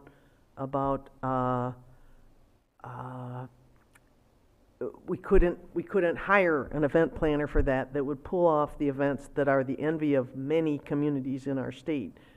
The number of events that come through, and everybody takes their kind of turn in the barrel and takes care of it. So I'm open to a work session. It can't be at the next city council meeting, but it could probably be at the following one, which would be 1st of November, right? The first Monday in November? Because I'm sorry, of October, yeah. Because we've got, at the next session, we're doing city manager issues. So I'm willing to vote now or move it to a special work session, and I'm good with either.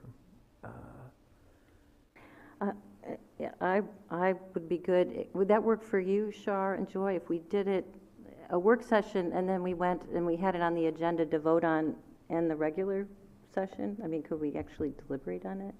Because you can't deliberate during a work session, right? Right, but we could get, To vote on the what, same I guess period. the question would be, what additional information would be helpful to us?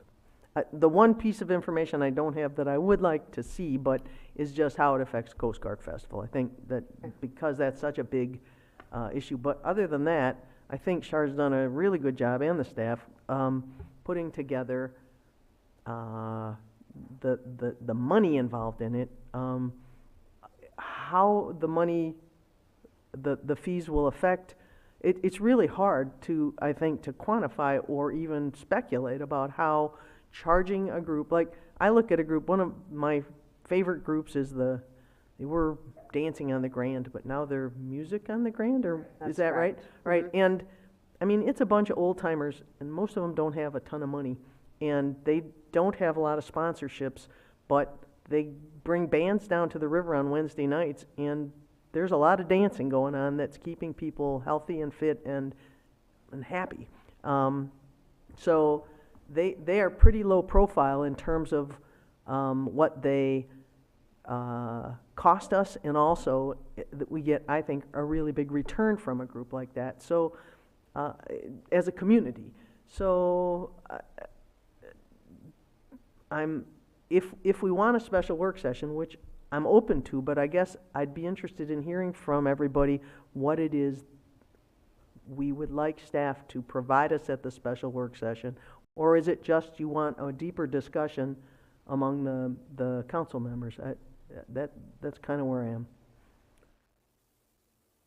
I think for me, I'll be honest with you, I'd probably like one more time to digest it and think through what was discussed tonight. Right. I think there's good points all around, and So is there a motion on the floor to postpone? Does somebody want to make that yeah, motion? I'll make a motion to postpone this into our work session, our first work session in October. Second. Second by McLaughlin. Any further discussion on that?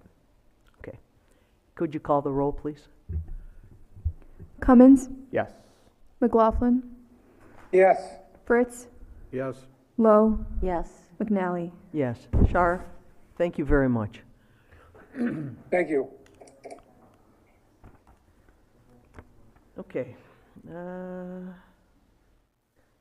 Moving on to agenda item E. Maria, would you read it for us? Consideration by City Council of a resolution to amend the city's fiscal year 2022/2023 budget, increasing appropriations in the Major Street Fund, line item 202-470-730 by $40,008 by transferring the same amount from the city's infrastructure fund and award the Beacon Boulevard Corridor Study contract to West Shoreline Regional Development Commission in the not-to-exceed amount of $40,008 and authorize the mayor and clerk to execute the necessary documents. Administration recommends approval. Okay, can I get a motion to that effect? So moved. Is there a second? Second? So motion by Cummins, second by Lowe.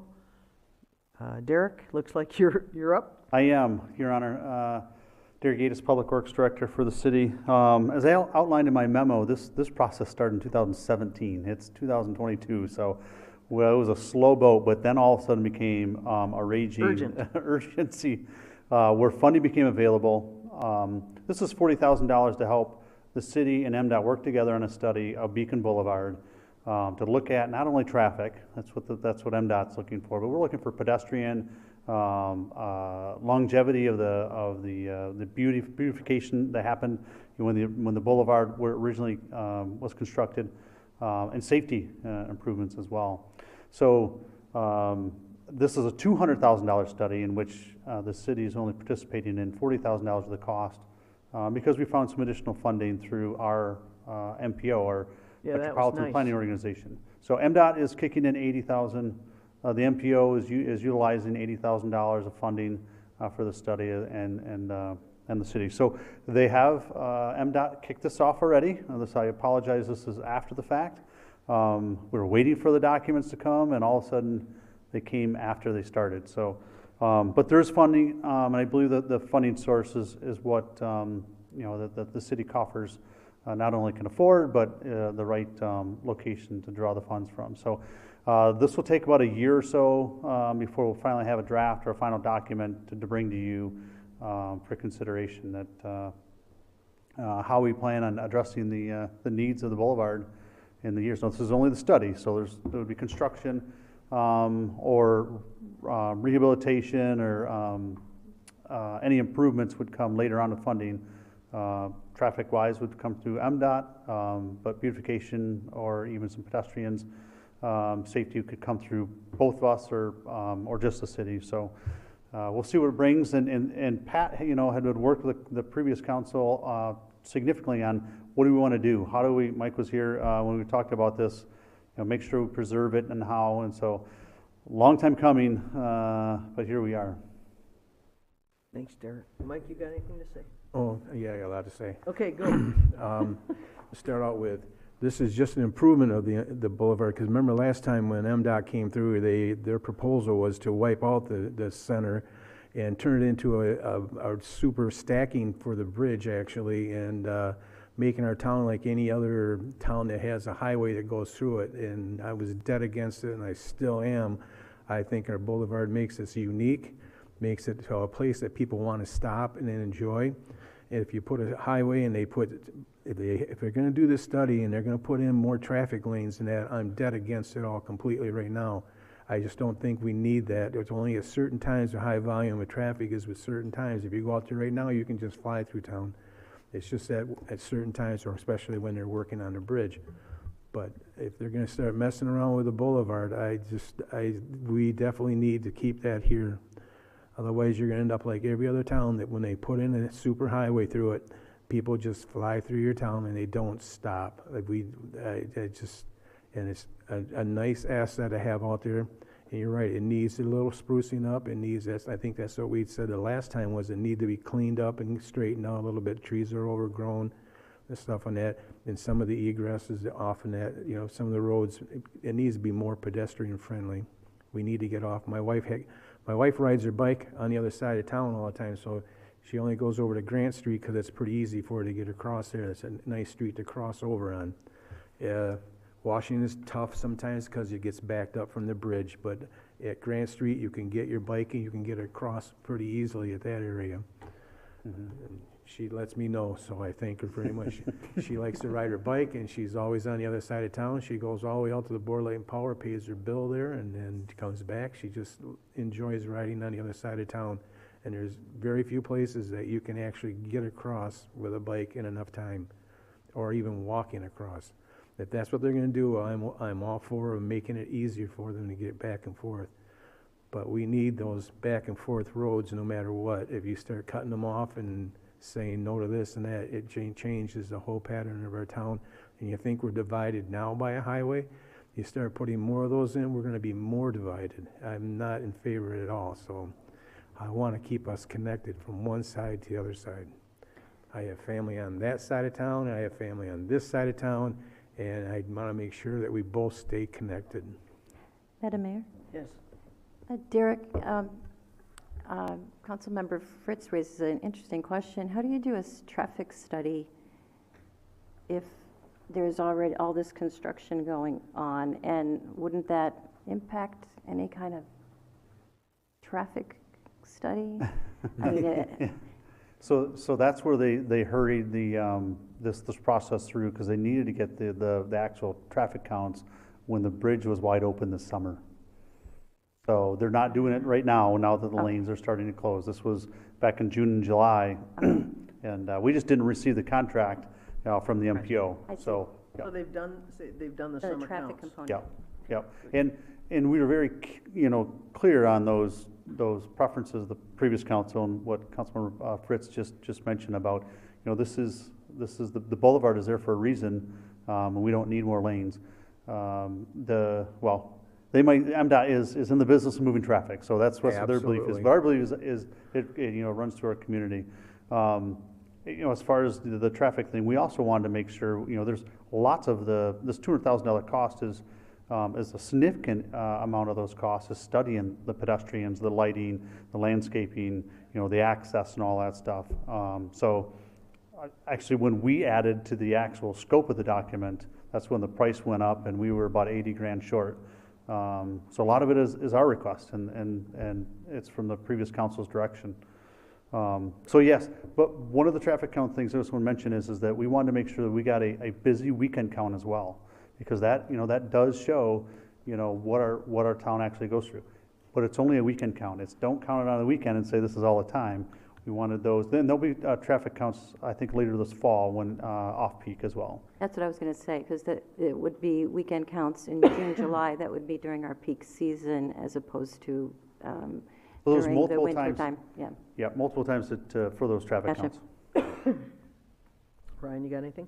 Just I'm glad that we can be a partner with MDOT on this, instead of it just being a MDOT funded study, and I'm grateful to Windsor Dick for their obviously huge financial support as well. It sounded like our planners planning consultant that's working with us on the master plan talked about MDOT working with Traverse City on something similar to their kind of corridor, and working closely with them and finding that right balance of what worked for the city, but also kind of worked for traffic patterns. So I'm glad that we can partner instead of them presenting us with plans and then having a fight on our hands, like it sounds like occurred some years ago now. So we're very fortunate to have, as a state senator, being the chairman there at the time, and we went down there as a council and stressed to him very heartily that we were very adamantly did not want the median taken out, because you're right, MDOT's whole thing is about traffic movement, just making sure the traffic moves all the time.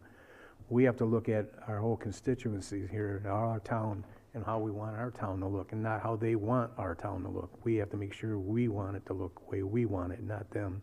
I think, Derek, I'm pretty sure you already had those marching orders, but I concur 100%. And I look at what Holland's highway sections look like and what ours look like, and I'm just glad someone stood up for the boulevard, let's just say, because I think it's part of our charm for sure. And it makes it so much simpler to get across, to have the median. And it gives us an opportunity for better lighting and landscaping and some interesting I mean, you could put art right up the middle. If you had the sculpture to do it, you could do some really cool things on that boulevard. So, I fight for it. That would be my, Absolutely. charge to you. Okay, anything else? Mayor, Kevin, Mayor, oh, can I'm I- sorry, Kevin, please. Go ahead, Can I Kevin. ask Derek one question? Derek, at the, in your memo, you talk about like 4 different funds that you could take this money out of. Can we make a decision on which one we're gonna take it out of? I think it's the infrastructure fund is what they recommended, right? Yep. Yep. That's in the motion. Yeah, that's what's in the motion, Kevin. Is that something that you want to discuss, which fund it comes from? Well, maybe I missed it. Oh, I'm sorry. I apologize. Move on. Okay. Anything further? Maria, would you please call the roll? Cummins, Yes. Lowe, Yes. McLaughlin, Yes. Fritz, Yes. McNally. Yes. Okay, we're moving on to an item I placed on from the consent agenda. Maria, would you read it for us? Yes. Approve the October's Fest special event to be held Saturday, October 1, 2022, from 2 p.m. to 11 p.m., allowing alcohol and amplified sound, and waiving the $250 traffic control order fee for 2022, with the understanding that these fees may apply in the future. Okay, can I get a motion to that effect? So moved. Second? Has anybody got any discussion beyond me? I wanted to contrast a little bit. I happened to be in the audience last fall when City Council approved the first October's Fest. And I'm going to start by saying I'm a big fan of Berserk, and I'm a big fan of what it's doing to enhance neighborhood on the East End. But I wanted to do a little contrasting between what Centertown did and what Berserk is doing, because Centertown came in with multiple different businesses that were cooperating and asked us to close the street. I asked Ashley today when we just sat down, I said, to your knowledge, is there any other time that we've closed a street that would affect other businesses potentially for one single business? And we came up with Jeep Fest, which was really kind of a fundraiser for a nonprofit. So I just wanted to point out, I know historically, based on city council meetings that I've attended, that there's an apartment complex that's adjacent to the Berserk, and there's been friction between the two of them. I remember a discussion last year by City Farmer that they had some reservations about closing on a Saturday, and I asked Ashley, had any of the other neighbors this year, because I was encouraged to see them say in the write-up that they had reached out to their neighbors. But what what I wanted to put on the discussion is I'd like to encourage Berserk. Are you, sir, Berserk? No, I'm not. I'm the Norm's Ice Cream next door. Okay, Yep. so I'd be happy, if it's okay with you guys, I'm gonna allow Norms to speak. So just so you know, as far as what I know, they haven't reached out to us, which we're right across the street from them. And we would love to be reached out to by them. But as far as what I know, they haven't reached out. I've never spoken with them. I've never heard that they actually stopped over and said, hey, we want to do this event. We'd like to have a discussion. We've never had any of that. Okay. So. Thank you. We like the idea of having them. I love the idea of the event. Last year, we came into, Saturday was the day before we close. And all of a sudden, our street is closed down. And in our minds, we're sitting here going, okay, we just put out information on Facebook, and we're telling people, hey, we're closing in one day, and all of a sudden the street is closed down without us even knowing it. And so that was kind of a big shock to us, and all of a sudden that changes how much ice cream we want to have on hand. It changes how we would have done our last day, and so it's discussion that I think should have been had that wasn't had. Now, I do believe the city reached out to us and made us aware of tonight was supposed to be the discussion on that. Okay. And so that's why I showed up. But my biggest concern is, just, I think having it is a good thing, but how you set it up is also a concern for us. Yep, thank you very much. The point I wanted to make, and you guys may not agree with me, but when you shut down a street that affects other businesses, Centertown went to each of the residents along the streets affected and got them to sign off on it's okay with us. I would love to see Berserk work toward some kind of East End event I could see an event that had good ice cream, Oktoberfest beer, and City Farmer having a pumpkin patch, I think that I want to distinguish, I guess, because in my mind, there is a distinction between an event that closes a road for a collective neighborhood event and an event that closes a road to serve one business. And in my mind, the distinction will cause me to not support this. I understand I may be in the minority, but I just wanted to put that on the record and maybe open that for discussion. Last year when we had the discussion before you were on here, we had discussion on that also, and they reached out to City Farmer, and they modified their plans so City Farmer could open it up, and they moved it all forward more toward Beech Tree, is what they did. That's probably why they didn't reach out to you at the time, because the simple fact is it was planned to be further, and that was going to be open down there. And then they said, okay, well, they reached over and talked over at City Farmer, and they said, yeah, if we could we can get our driveway, and they moved it forward to instead of being back a little bit more, they moved it the other way. I'm sure if you go over and talk with them, they probably set something up for you. I know they are. I'm sure that it was another miscalculation by him again. It's the same thing as that we had with Bill Chrysler over there. He said not a problem with him. He says, I'm closed at that time anyways for him. He says, and he's anything with music, it's fine. But it was a great event. Bill involved in something, us involved in something, City Farmer involved in something. Step up to the microphone so people can at home, if you're going to talk. If I want to talk, I can carry a conversation on with you. Normally I don't do this, but the thing is, they did reach out to City Farmer and they did talk to Bill Chrysler, if I do remember right. Ryan, you were on at the time. I think this year they did. I thought last year what I remember hearing was City Farmer wasn't happy, but they came to some accommodation. They weren't happy at first. Yep, they weren't happy at first until we discussed it at council, and then we moved forward on it. But I thought it was a great event myself personally. I apologize for And I not agree, I think it's a great event. It's something that I think you could still do what you mentioned about tying in all the businesses around there and seeing if you couldn't do something with a pumpkin patch and ice cream and music and just add to it to the point where all of a sudden you've got, let's say, 6 businesses in that corner supporting it, being excited about it.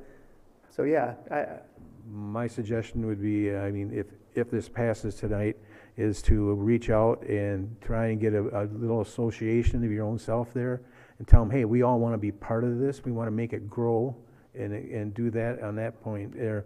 And I'm sure he'll be glad to. And also, hopefully, the station on the corner there will be doing something over there besides next door, right across the street from you. But it's getting clean and fixed up, so it's getting nicer. Yes, and I think I'm gonna support this myself personally, because I was out there and I seen it.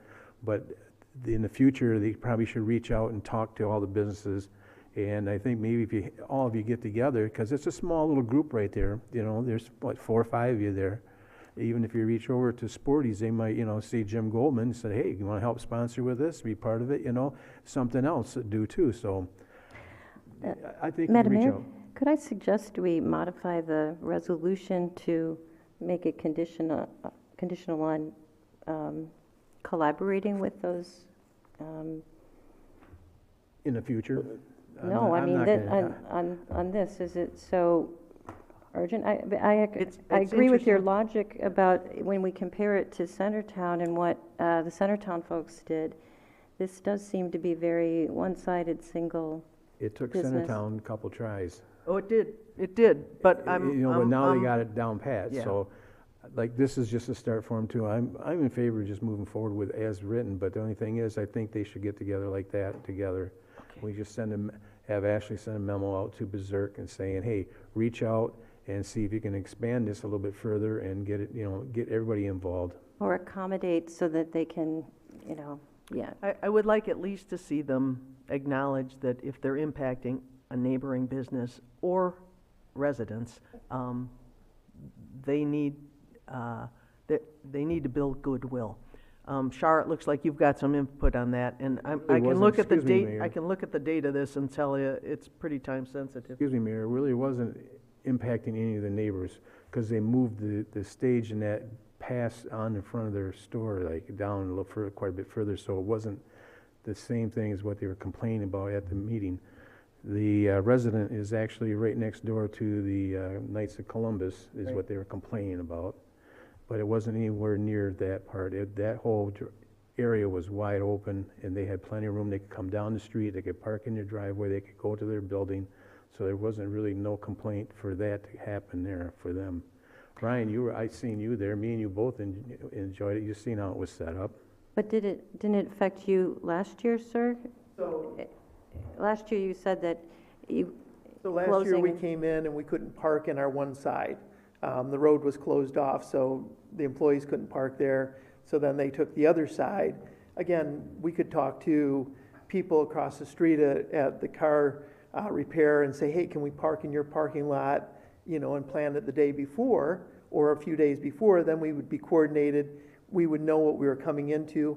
Again, maybe we put something outside just to promote, right, to be a part of it. Yeah. Right. It was just, we came in and all of a sudden it's like, the street's closed off and you're like, okay, what's going on? We didn't even know what was going on. But that was last year, and my concern is they weren't involved this year. Yes, Either, everybody so- knows about it right now, it's pretty much the same time period. Well, I'm not, okay, I'm not sure that's fair, but it's okay. Shar, did you have something you want to add? Because it looks like you're ready to I give us just some. wanted to be able to make sure that I let council know, because of the challenges that were faced last year with the two business owners of Third Coast and City Farmer. I reached out to them. They had no problem.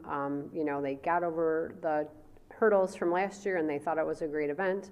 And then I spoke with the manager, McKenna, at Norm's, just to see what their interaction was, and that is when I heard what you just heard. And so I do think that the applicant is probably just not aware of that collaboration piece that we are accustomed to. I wouldn't see any reason why he would be resistant to that. And I don't know if this is possible, and we do have public safety in the House.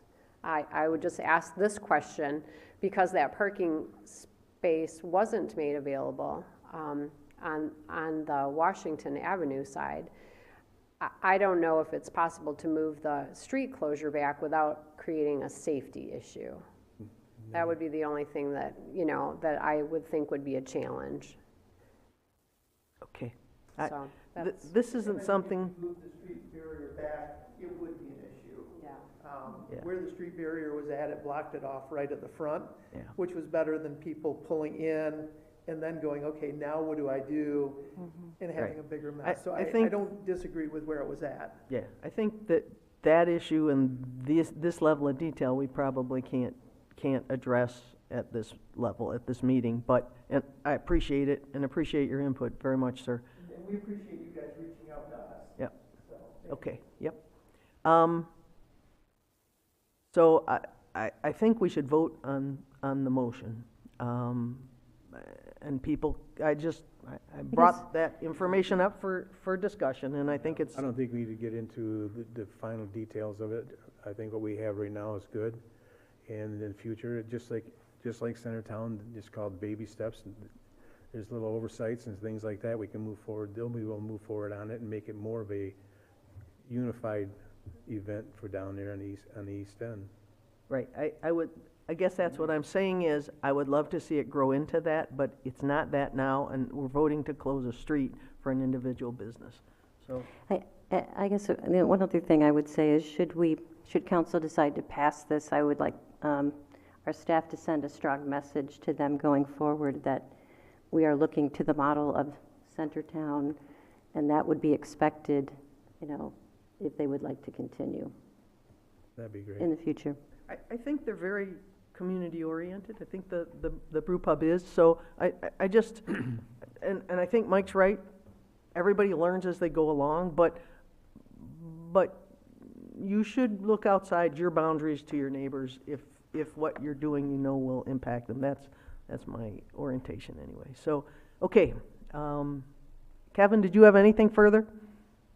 No, I support what Mike had to say. I happened to be at the event too, and I thought, and I happened to be at City Council, and I think along with the mayor, and listening to the back and forth that happened last year, and I think that the owners did everything they could to meet the requirements of the city, and all of a sudden, this comes up. But as far as I'm concerned, it's something that I support, and I hope it passes. Thank you. Okay. Maria, would you call the roll? Fritz? Yes. Cummins? Yes. McLaughlin? Yes. Lowe? Yes. McNally? No.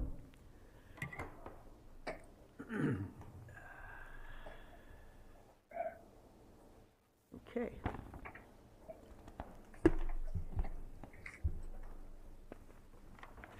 I think we're moving on to reports by City Council. Kevin, I'm going to start with you.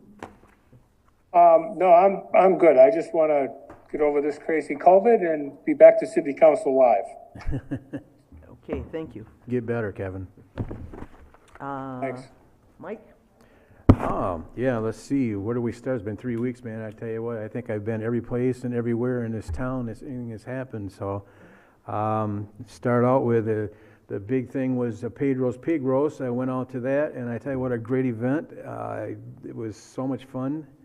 I seen kids out there doing the limbo, and they had a band playing out there. I even danced, had a hula skirt on. I had leis on. It was just so much fun. It was just a great event for everybody, and most of the people I know are all from Grand Haven there usually, and I tell you, it was just great. And it was a good fundraiser for the Momentum Center, and like you said, all his proceeds that he makes, he donated to him. I don't know what the total is yet, but I'll find that out before too long. So I want to say thank you to Mr. Stalzer for putting that event on, and it went really smooth. And I want to say thank you to Sun and Sport next door to supply him with the electricity, and it was not a problem as far as electricity went and that. Everything went good. So I'm glad we worked that out for him. I want to say thank you to the council members and that for helping working on that and getting that going for him. Let's see. I want to say what a great summer for sounds and music on the waterfront.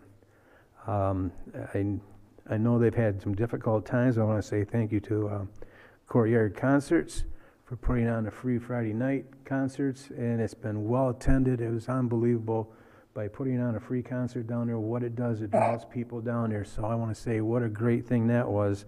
And also I want to say thank you to them for putting on the major concert events that the paid events. I'm sorry to hear that they weren't well attended. Only a couple of them were just mediocre attended, but they could have had more. Wishing that the town would have came out and seen some of these professional bands come in that they brought into us, because they were pretty awesome. I mean, the one I went to, Scott, our photographer here, and taking care of us, he sat right behind me. They had the guy did at the end, he did the Led Zeppelin, It was unbelievable. He just trashed the guitar out there, so that was really good. And also, let's see, I got the 60th anniversary. That was a very good event. I want to say thank you to everybody that put that on. It went very well, well attended, and for the musical fountain, and also the bridge walk we did. What a large, I've been doing it for 17 years now, if I remember correctly. 17 years we've been doing it. I remember when Roger Bergman started it, because it was, who wants to walk, go all the way up to Mackinac and walk the bridge up there when you can do it right here in Grand Haven. And I want to say thank you to him for starting it, and I want to thank the mayor for kicking it off for us again this year. And I'd like to thank the police for having a handheld mic that had a public address system attached. Yeah, they're very good, and had the fire truck there this year, which is the first time I seen it there, to escort us over the bridge, which was really nice. I want to say thank you to them for that. And also, I just want to clear one thing, I want to clear one thing up. I keep hearing about the BLP and how council wanted to take and took it all over. I remember when we had a meeting all together, it was Golder and Jaffe and the Board of Light and Power, board members, city council members. We were all there at the one time, and we were talking about how tough it was for them to working with Eagle. They were having very difficult times, and they weren't getting anywhere. And a discussion at our board, at the meetings for both of us, was that we sit down and discuss how we're going to attack this. And we made a suggestion and a point that maybe we should try a different point of view. And everybody's point of view at that time, when they discussed it to us, said, yes, that was really good. But we also wanted to have the Board of Light and Power to be part of this. And they keep saying that we took it away from them, we didn't want them there. That's not so. We wanted them, because they had the expertise and everything on that order. And I still remember that it's not us, them washing their hands with it. We asked them to be with us and help us with it. And they're supposed to be helping us, but so far it's not the way it's been happening. And I think, Ryan, you might have some of the minutes. If you look back in the minutes, I think if you go back into it, you might be able to read exactly how that whole system went down. And I think I'm pretty clear. Am I right, Ryan? You were there at that meeting. Yeah, I think, our meeting in February, our joint meeting that we had, I thought my understanding from that meeting was that we were going to jointly be working together on these matters going forward. We weren't sidelining anybody. We were just growing the team. In fact, we had a discussion about one of the BLP managers continuing to be involved with Mr. Gatos and Eric Law, and I actually, because recently we reviewed those minutes, because I was like, did we give some kind of, and the BLP minutes and city council minutes really align quite well, that there was no separating of duties. It was, we're just building a bigger team, and we're doing a new consultant and potentially new legal at that time. But that was when Bob was mayor, I think I remember right. We had this was from our joint meeting just in February. This recent one, but also when we had the first one, we decided to do it, was actually the same thing that I'm talking about, is when Bob Benenza was mayor, and we had a joint meeting and we discussed this whole situation. And they were very frustrated because they weren't getting anywhere with Eagle. They weren't getting what they wanted.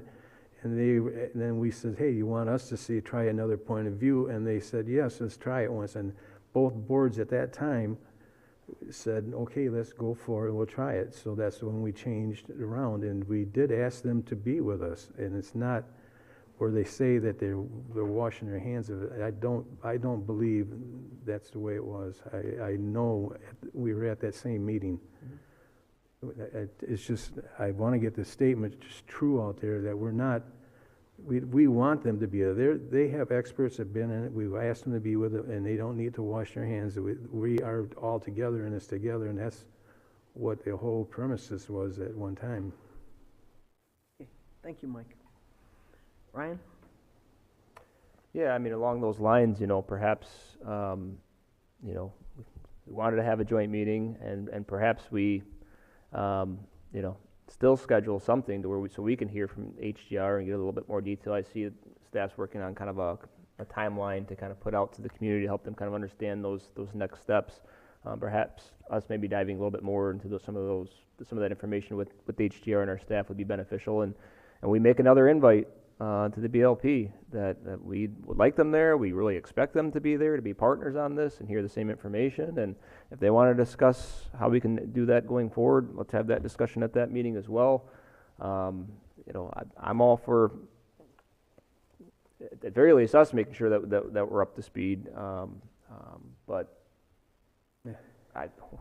we want them. I hope they hear. Yeah, we want them to be partners on it. But other than that, I cover a lot of great things that have happened over the last few weeks. But I want to send more thoughts and prayers to one of our staff members at the Department of Public Works who was involved in a serious accident and still needs a lot of healing. So that's all I have. Okay, thank you. Karen? No, I'm good.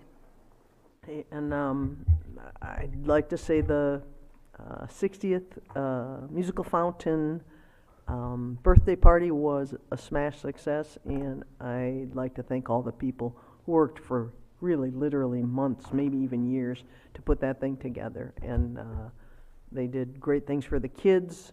The engineering students from Grand Valley were a lot of fun to watch. They were very excited to have their new function at the fountain, and it was just a really lovely evening on the waterfront, and we probably can't get too many of those. Ashley, what you got? All right. Before I hand over the microphone to Maria to discuss some items with you guys, I just wanted to quickly touch on the Bridge Walk success that we had on Monday. We actually nearly doubled our attendance. The final ticket count was around 196, so that's only people who caught the tickets. I'm sure surely some joined along the way. Just wanted to draw some attention to the donors. Some of our downtown businesses were incredibly generous. We had 86 prize donations to give away at the conclusion of the walk, and everybody's always so grateful for that. Largely the likelihood why they attend, but it's incredibly appreciated. So many people make it a reality, so I just wanted to draw attention to those names. Thanks, Ashley. Maria, what have you got for us? Two things. The first is the MML convention early bird deadline is this Friday, so if you would like to attend or you haven't talked to me about attending, please find me after the meeting so I can sign you up tomorrow. And then the other thing is you've all received the emails about meeting with Frank Walsh for a city manager search. The 4 dates that he came up with none of those dates worked for every single council member. So right now we are looking at our next city council meeting, which will be on the 19th. We could either do it before the meeting or after, based off of some comments that I received from people about being able to meet before and having enough time. I would recommend, if you want to discuss it on that date, that we do the closed session at the end of our regular meeting. That would allow us the most time and be able to accommodate everyone. And then on staff end, we can try to make sure that our agenda for that meeting is streamlined as possible so we can get the most time to discuss that. Everybody okay with that? I think that makes the most sense. And Kevin, I think you indicated after was better. I am interested in the fact that we can't get the files on these people before the meeting. I sure wouldn't mind reviewing the files before we came into the meeting. So I can try to talk to Frank Walsh about that and see what the catch is. Because Kevin, it sounds like you spoke to him and he's not interested in sharing that or willing to share that information. Is that accurate? Kevin, you there? Yeah. Yes. No. I mean that was my understanding, is that he's not willing to share any of the information ahead of time. Which, frankly, if there's 8 or 10 people, candidates, yeah. For us to sit in and vet 8 or 10 candidates and thin them down, it would be useful to have at least looked at their CVs ahead of time. Really study each one of them and get the Yeah, you're breaking up a little bit. I'm sorry. I'm missing what you're saying. Madam Mayor? Yes. I did send an email to Mr. Walsh, just asking him about the process, why we wouldn't have anything in advance. And he did talk about some redacted materials that we would review only in the session as a way to provide confidentiality to those that aren't selected for interviews. All of the candidates that he is going to be bringing to us, or nearly all, have requested confidentiality, and for the OMA, in order to be all legal, this is the process he's accustomed to. I don't know that doesn't necessarily mean that there isn't a different way to do it. It's just that the process that he's aligned has also been blessed by our attorney, so. Ron, you got I think insight on this? his concern is that if a person requests confidentiality, their application, their resume stays confidential, and you can even meet in closed session to consider that. His concern is if he emails in advance. His idea is that at the closed session, you decide who you're going to interview. Those interviewees that's going to be public. It becomes public at that point.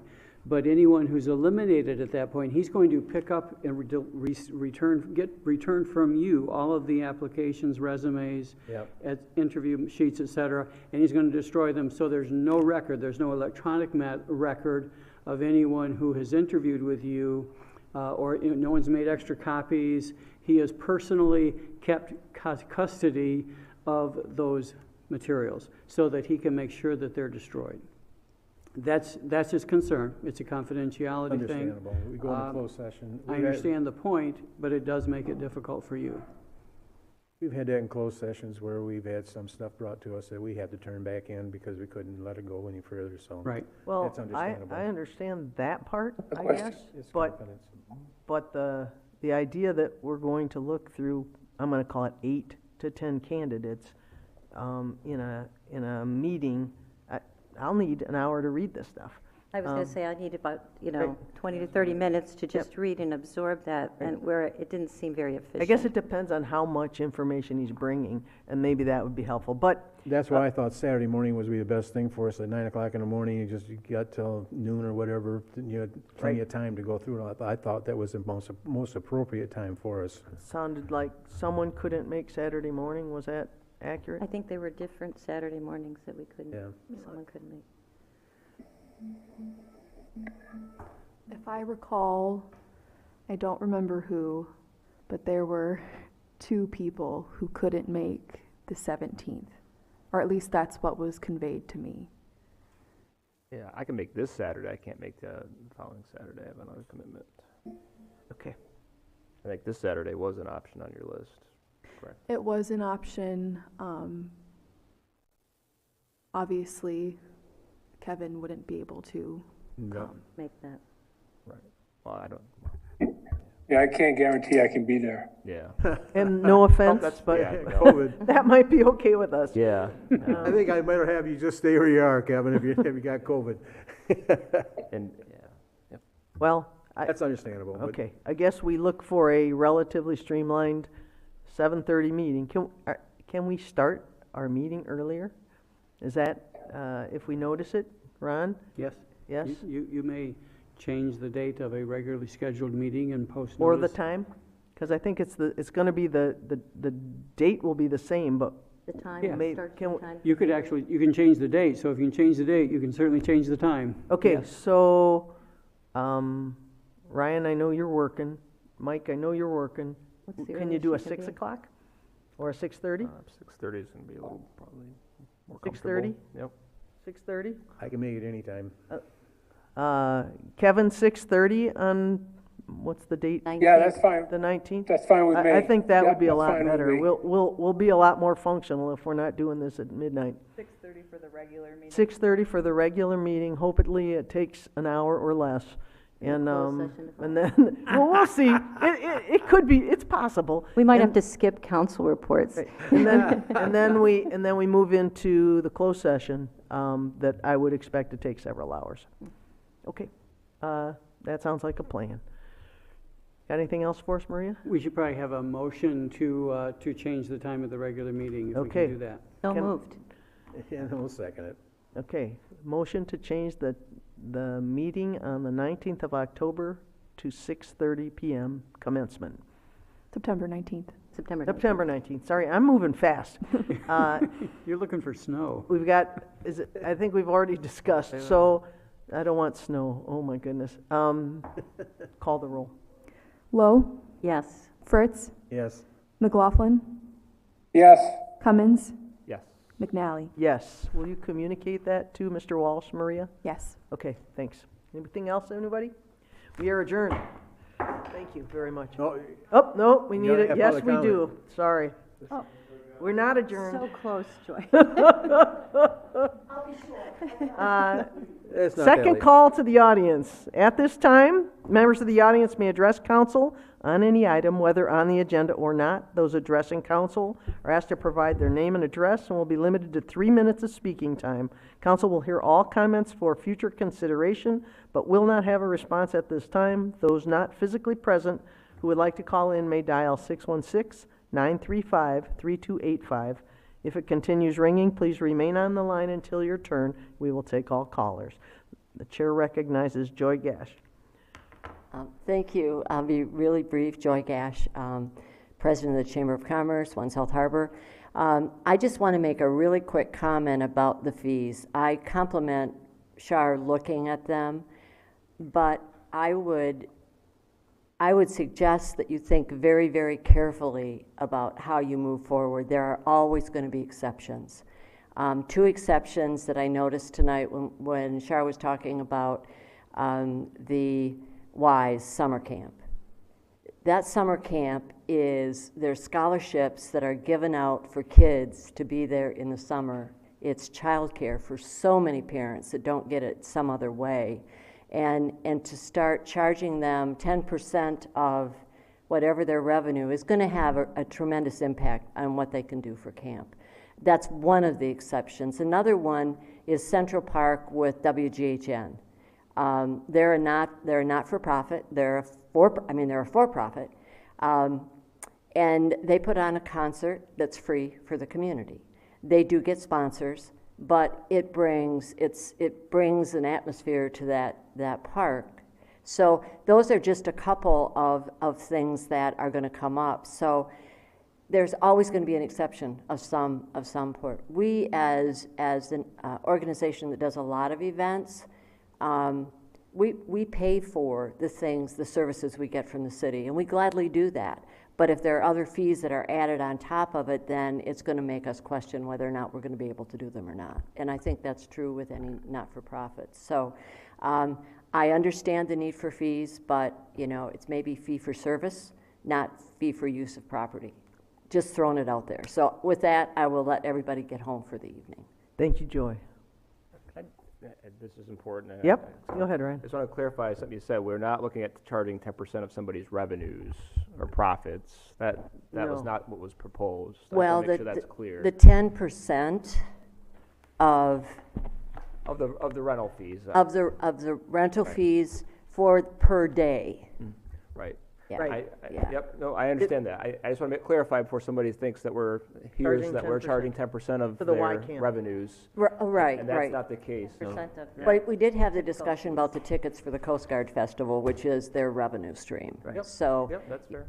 so I think that there's a lot of moving parts to this. Yep.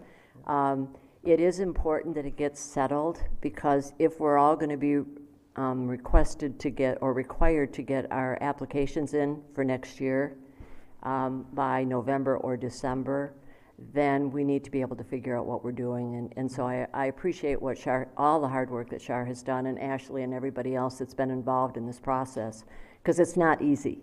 And there always are exceptions, but I think there are ways that you can look at them that you can charge for services that are rendered. So my thoughts. Thanks, Joy. Thanks.